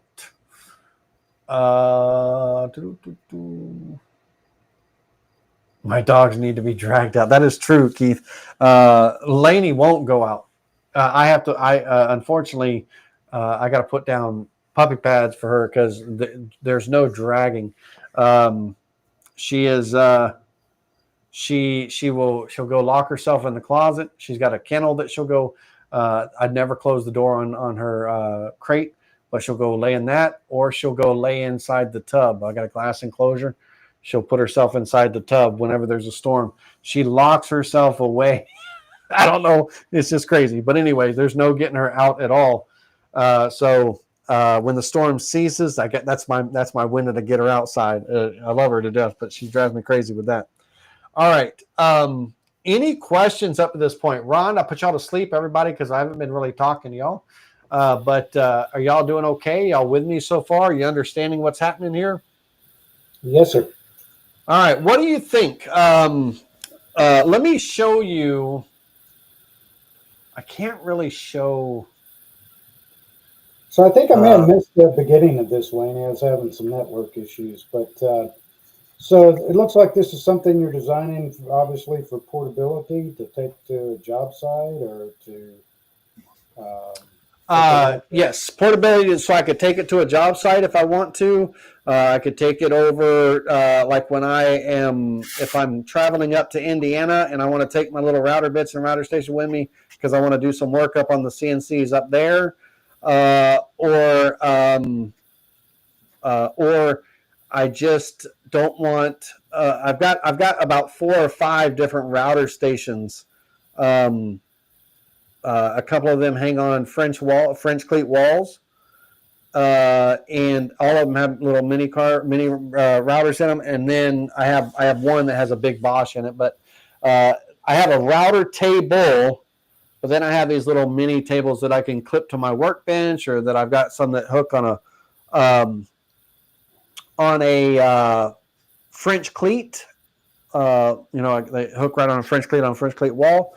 And then, but this one, I can sit right on any tabletop, any surface in my shop, and then I can store it away, flat pack it away, and everything.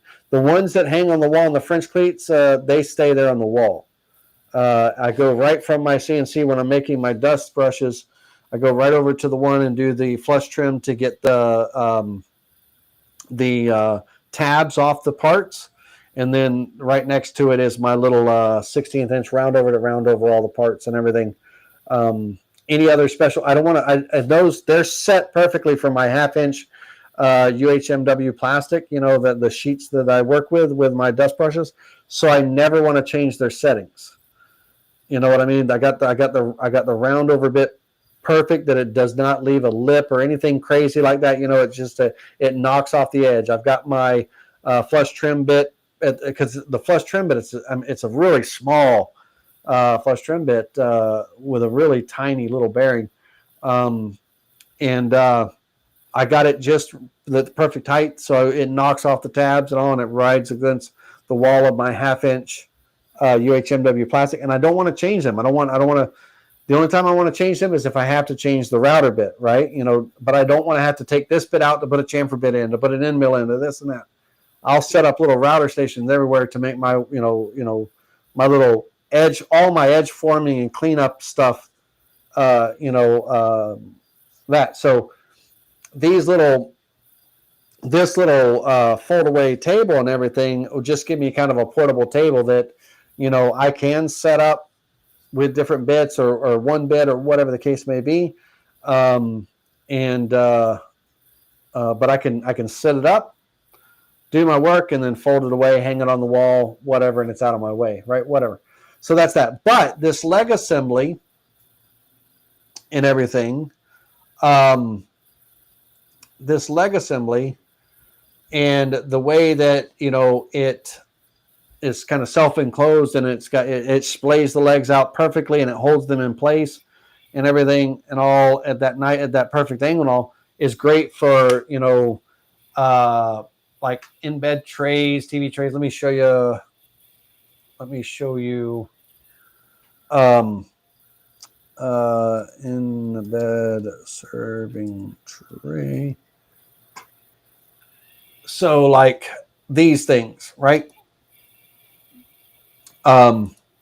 These type of trays and stuff, like when you're serving in bed and all with the fold away legs, it's just a nice little, like if we were to, let's look at one of the Amazon ones in the bamboo.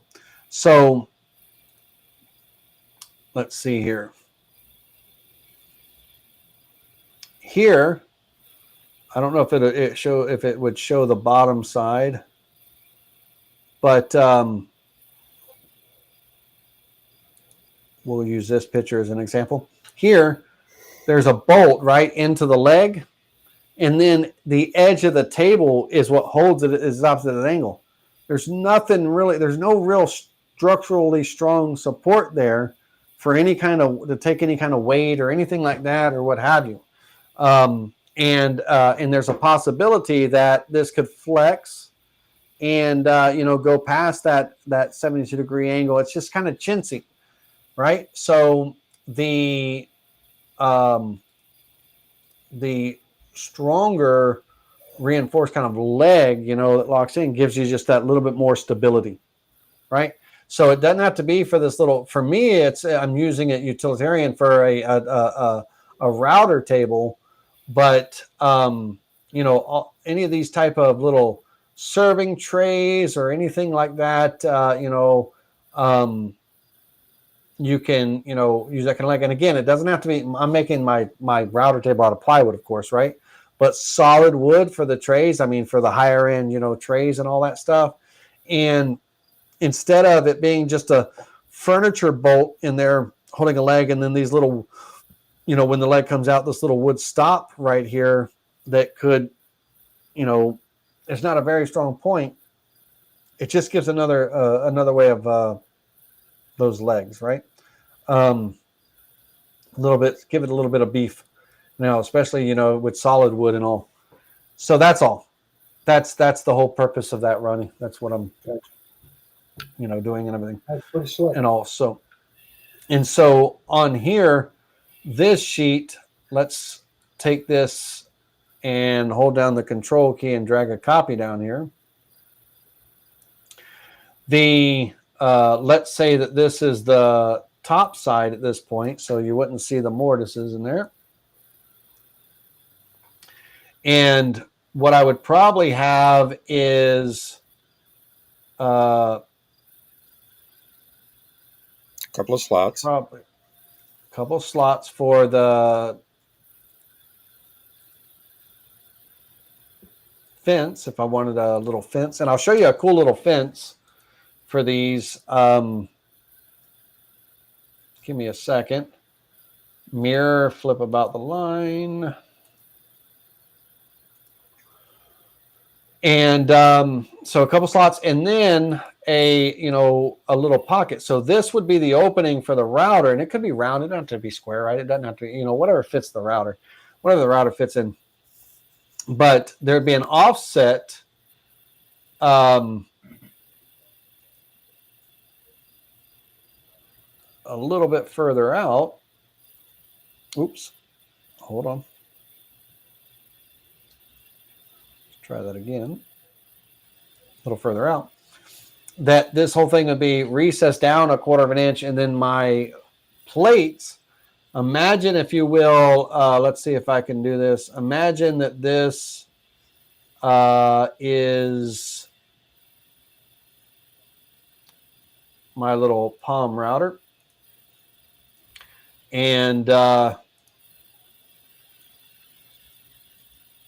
what have you. I am going to be making a plate that can be as thick as however thick I want it to be. But this top part is going to be 1/4 of an inch thick, so that when it goes and sits down into this pocket, it's sitting flush with the top of the table, right? But when it comes and it hooks on, and of course this isn't to scale, make it a little bit bigger or whatever. But when my router connects to it and everything, I want number one, the router bit has to come out, right? And then I want my router to be able to literally just slide in and out into this, like, and it lock right in, and then put my bit in, and then this whole thing sits in. And then when I take it out, the router slides out, whether it's a magnet catch or something, whatever the case may be. It's very similar to,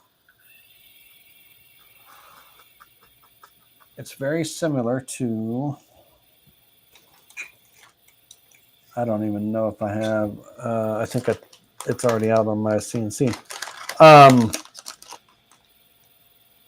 It's very similar to just to a plate that just slides and locks on and snaps into place and everything. So these little router plates that I'm going to make it out of wood to begin with, but eventually, if it all goes well, it's going to be zero clearance to whatever bits I put in there. I have different diameter openings and stuff, and everything. So it's a zero clearance, insert. And if it all goes well, and I come up with a few little inserts, for the different bits that I have, I'll probably end up 3D printing them out of, PLA or something, that will be, durable. And, I don't know. I like the idea of 3D printing just for practice, because again, I'm just learning it. But again, it's not something I'm going to teach or anything like that right now, because I don't know it myself. But those inserts, it could definitely be a part. And if all goes all good and well, and this thing really turns out to be it could be something that I could sell, to woodworkers or whatever, right? Little kits, foldable table, make it out of a little bit, instead of plywood, make it out of a little bit higher end parts. And I don't know, it could lead into a lot of things. Right now, for me, it's leading into a workstation, but it has the ability, just this right here. It's this, of course, and all the supports, and then the leg, right? But that assembly is can be used for, like I said, those trays, laptop stand. I'm sitting in my recliner, got a nice little laptop stand that goes over my lap, kind of thing. Whatever, right? Whatever it may be. All right. So the one thing that I don't have off the top of my head right now is the size of what my insert plate needs to be, as far as their size and what size my palm router is. And I'm using just the I've got the oh my god, Bosch. That's a 65 millimeter then. Okay, so the Bosch is a 65 millimeter. It's not the Bosch. Which one's the orange one from Home Depot? Rigid. It'd be Rigid, right? Rigid. Thank you so much. Holy cow. Let me make sure. My Rigid. Yeah, $99 little, used to be $99. It's probably a little bit more now. I haven't bought one in a while. But let me see here. Rigid palm router. Yeah, that's it. Yep. 100%. So this one right here. So the little Home Depot rigid palm router, right? They were on sale at one time, $99. I think that's the only price they are. Yeah, they're $139 now, but they had a big sale, $99, and I've got about 6 of them, and I love them. Little boogers. They're good little routers. And everything, and they are handy dandy. And so the router plate, you see how it's round, that of course can be changed, can make a square one out of acrylic, cast acrylic, whatever. But I would like, to be able to just keep it as it is round. There's a little lip right on the side, not very much of one, but there's a lip here and everything that it actually slides in, and kind of like something catches it or whatever, and it slides into the insert, and then the insert drops down on the table, or drops down in the table and everything. So that's the I got to figure out what my sizes and stuff are. The other router that I use is the one we use with the mini carvers, which is the Makita. I do not know what its body size is, but They're probably 65 too. it is it's this one right here, and it's the TB or RT. Hold on a second. It is of course, it's not going to tell me the 701C or RTO. Oh yeah, 0701C.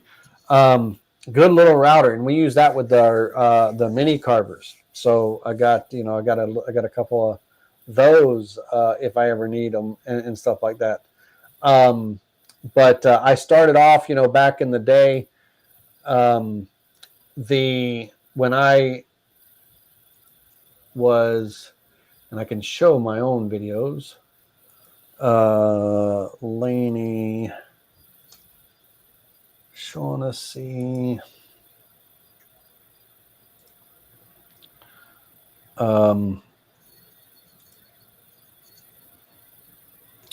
Back in the day.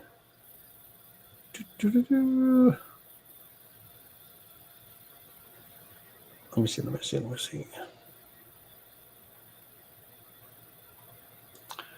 We'll use this as an example. Look how young and skinny I was back in the day there.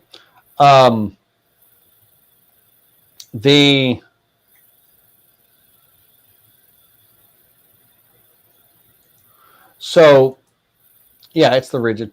But I mean, this was 12 years ago, right? So I've had my rigids, same ones, they haven't changed, still the same ones. 12 years ago, this is when this video was made, right? So they are, and this one you see, I've got a square plate on it. I put a square plate instead of the round one on there. And, but yeah, they're good little routers. Anyhow, so that's going down, sidetracking for nothing.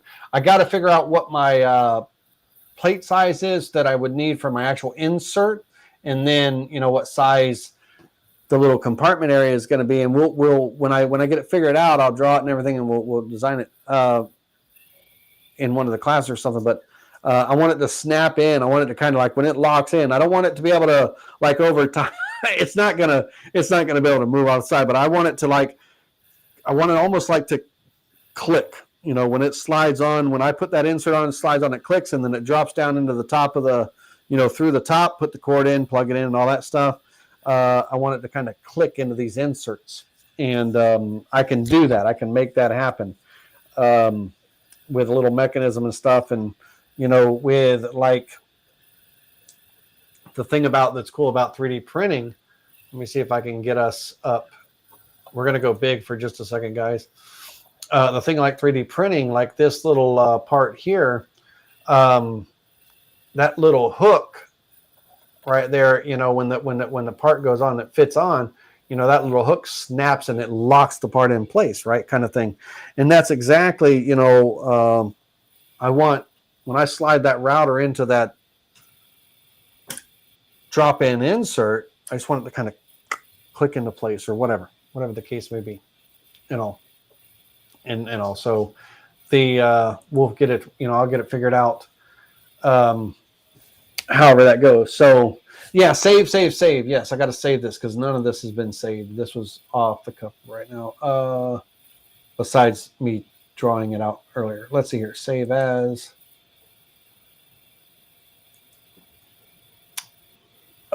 Fold away table. Okay. And so that's where we're going to leave this. So just drawing out the parts. And then what we'll do is we'll come into another time. We will create the toolpath and all. But in the meantime, I'll lay out all the toolpaths. I'll lay out the instructions. I'm going to make this over the weekend. And I want to be able to come back. Wednesday with it done and show you the table and everything, and then I can provide a finished file to you, and I'll make a little PDF and stuff and everything with instructions and all. And it's adaptable. It's changeable. It's adaptable depending on what size, how thick your material is, your leg. So this little area right in here changes depending on the thickness of the leg, because you just got to fold, 90 degrees. It's got those two stops that have to be kind of incorporated into it. All right, everybody. So that's where we're at right now. I'm going to clean this file up and everything, kind of get it ready to carve throughout the week here, this week. And then I'll come back. We'll come back. I'll probably end up releasing the files before we come back. I'll put a notice in the group and on the community of the download for the files and all. But I want to come back and be able to show it and say, hey, this is what it turned out like and all that stuff. Because, I just came across it earlier. Like I said, it was a TikTok or whatever. I saw it. It was a short little TikTok, and then the guy's like, hey, if you want to make a leg like this, here's our drawing. In the drawing, this is what the drawing looked like that they said to screenshot. I'll show you. Hold on. This is what the drawing looked like. And so hold on, let me do this. Share, upload to photos, upload. Go to photos. Refresh, download, getting that routine down, and then open. Okay, so this was the drawing. They said screenshot this and everything, right? And the way they kind of were drawing their lines and their layout and everything, when the leg went where this drawing was, when the leg was closed, like right here and all, it wasn't like a positive stop. So I adjusted and changed that.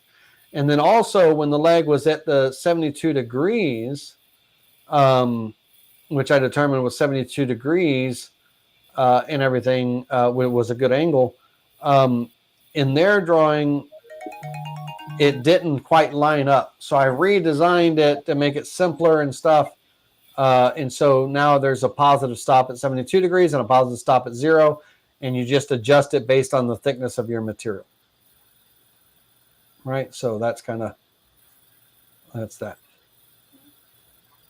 So 2-inch circle, 2.5-inch outer circle. I would stick with that. 2-inch and 2.5.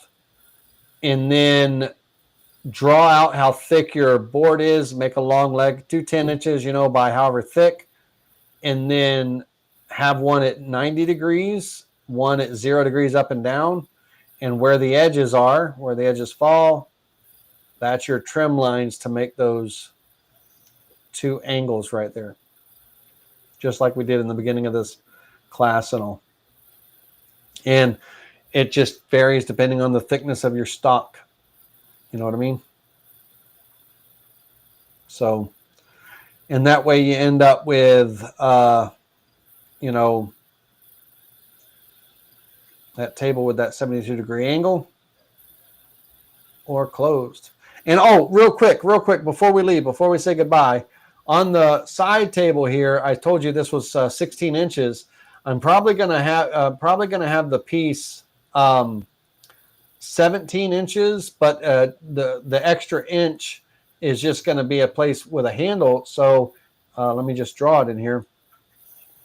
It'll be something like here. It'll be an inch higher, so 1 inch, and then it'll be 4 inches wide. There. Probably come in just a little bit. Offset this outward. Let's go outward a good another inch. I don't think that would be too bulky. Let's go 3/4. 0.75. And then take the scissors and trim this away, that away. Hold on. One's supposed to stay. Trim that and that. So the tabletop on the back side where the slots are and everything right in the middle in the back, it's going to have this additional, and this is going to be, it's going to be one solid, sheet and everything. So that'll be kind of cut in. This will be a little bit cleaner, rounded. So what we would do is let's bring this in a little bit, not much, whatever size your hand is, right? And then let's go node editing, turn this to an arc.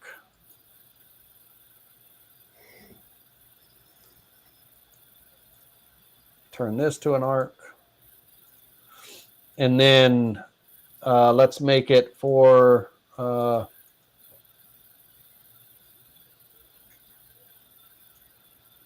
3. What is my, real quick, hold on a second. What is my hand?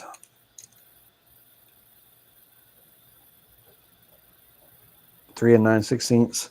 So 3 1/2, 3 9/16. So let's go 3 5/8, 3.65.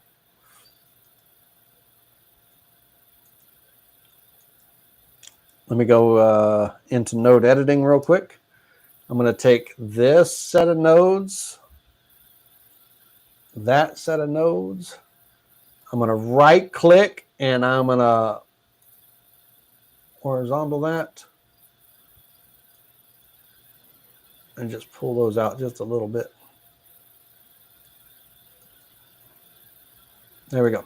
So it's going to have the tabletop, the top part's going to have the handle. So that way when it's folded up like this, just carries simple and easy, hangs up. I can hang it up on a hook or something with that handle, what have you.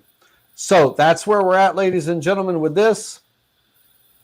And what's that? I was going to say, instead of putting a handle that sticks out like that, it's going to be in the back, but yep. Yeah, could you just add it to your long leg piece on the side? Looks like you got some room right there underneath the mortise.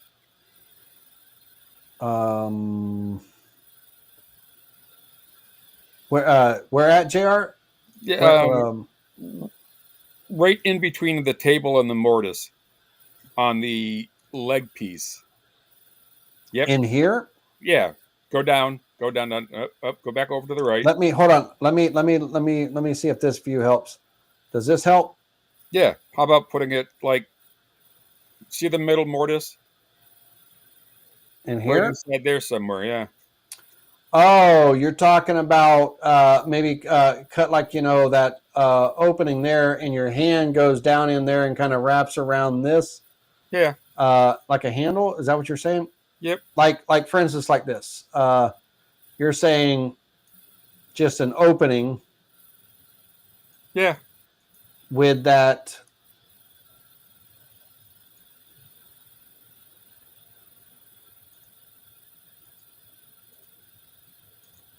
And then your hand just goes down in and grabs this at the leg, right? Kind of grabs it right there. Is that what you're saying? Yep. Yeah. So, and you could do it on both sides too. You could. Yeah. So if I did that, I'd probably want a little bit more meat here. So I'd probably lower this down just a little bit. And then I would put this on both legs so I could pick it up from either side. Yeah. Yeah. That's a good idea. That way you don't have, that's a good idea, JR. Thank you. No, good call. I like it.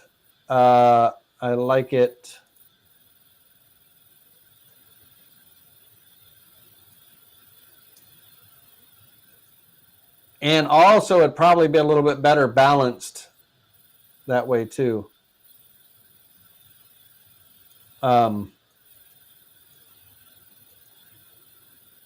Yeah. So yeah, I would probably on this, I'll change it, but yep, right there in the center. lower this down a little bit, give myself a little bit of meat right there, on the bottom side and on the top side. So there's a little bit of meat there, but yes, good idea. Good call. Because when the legs are folded up, there's opening right here, right? So there's, the router's not going to be in there. Sometimes you can have the router in there, right? It could be in there, but anyway, it's not going to be. So yeah, that's a great idea. Thanks, Sarah. That one's good. That's good. Good call. That's why we do these collabs. There we go. All right, ladies and gents, we're going to leave that at this class. We're going to leave that here for this. And we're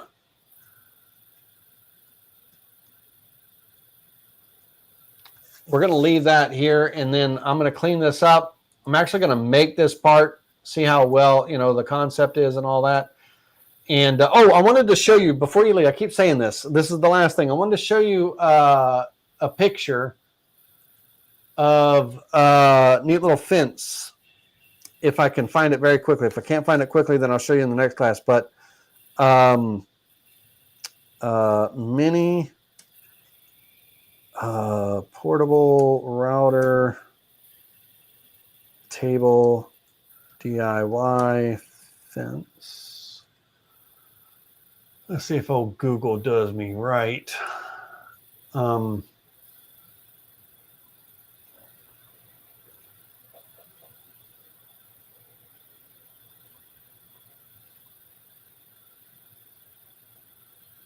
right, I'm going to pull this whole sheet over here real quick.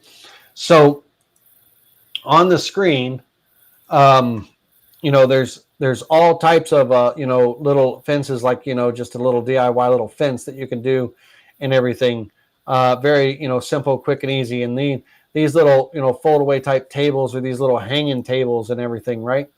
These little fences. The particular, and see, this one just, screws right to the front of a bench or what have you. But the little, little fence that I was referring to, this isn't exactly the one, but if I use the little slots in here, if I do the match fit slots, then I could do exactly what that is showing. If I use the match fit clamps,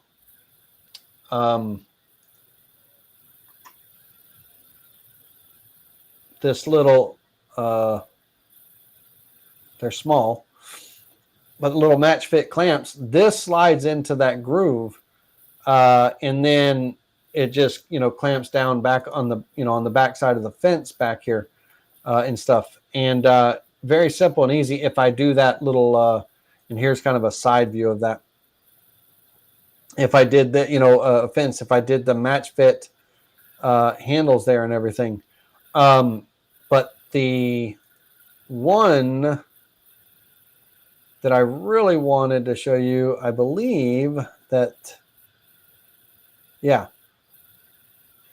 This is kind of the pencil drawing, but this is kind of a larger one. In fact, I'll show you both.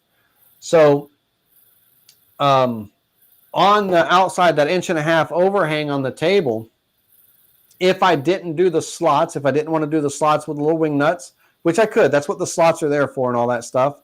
But if I didn't want any slots carved on the table, if I didn't want to deal with that and everything, this little L hook that hooks on the edge of that 1.5 inch overhang with the little wing nuts and all, I can go the full length of the table. With the slots, I don't want the slots going all the way across the table or anything like that, and everything. So this gives me the opportunity to not have to do that. I can, run as far forward or backward as I want without having to worry about my slots and stuff. If I do the clamps, the the match fit clamps, then I have to account for the clamps, the length of those, the size of them in the slots. But this little hook around, I have a large table that uses just like this and everything. I have a large table, and it's when it's locked down, dude. When it's locked down, it's solid. And the when it's loose, I have the ability. I can literally, I've got enough play and everything that I have the ability to really kind of angle that fence if I need to and stuff like that. It's a pretty slick. The little hooks going around the end of the table, that 1.5 inch overhang that I've got, really. But again, this is going to be a little fold away table. And so I don't want a big bulky fence. I want something that is light, feasible, has some type of adjustability. It doesn't necessarily have, I don't have to be all fancy with the sliding fences and stuff, but literally just this, right? I've got little tables like this and this that hang on French cleats. I've got a couple that clamp right to the table just like this. And so this one's going to give me legs. This new one's going to give me legs. Give me legs. So I can just set it up anywhere on any surface. I could set it on top of my table saw if I want to. I could set it on my workbench. I could set it on the top of my CNC if I needed to.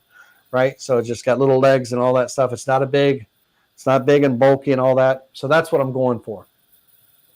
All right, that's what I wanted to show you. Hopefully you got to see that and everything, but that's what I wanted to show you.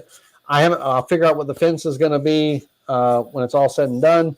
I'll let you know, and we'll go from there. But we'll catch that in the next one, and hopefully, not hopefully, but I'll have this made and show you what it looks like. Okay.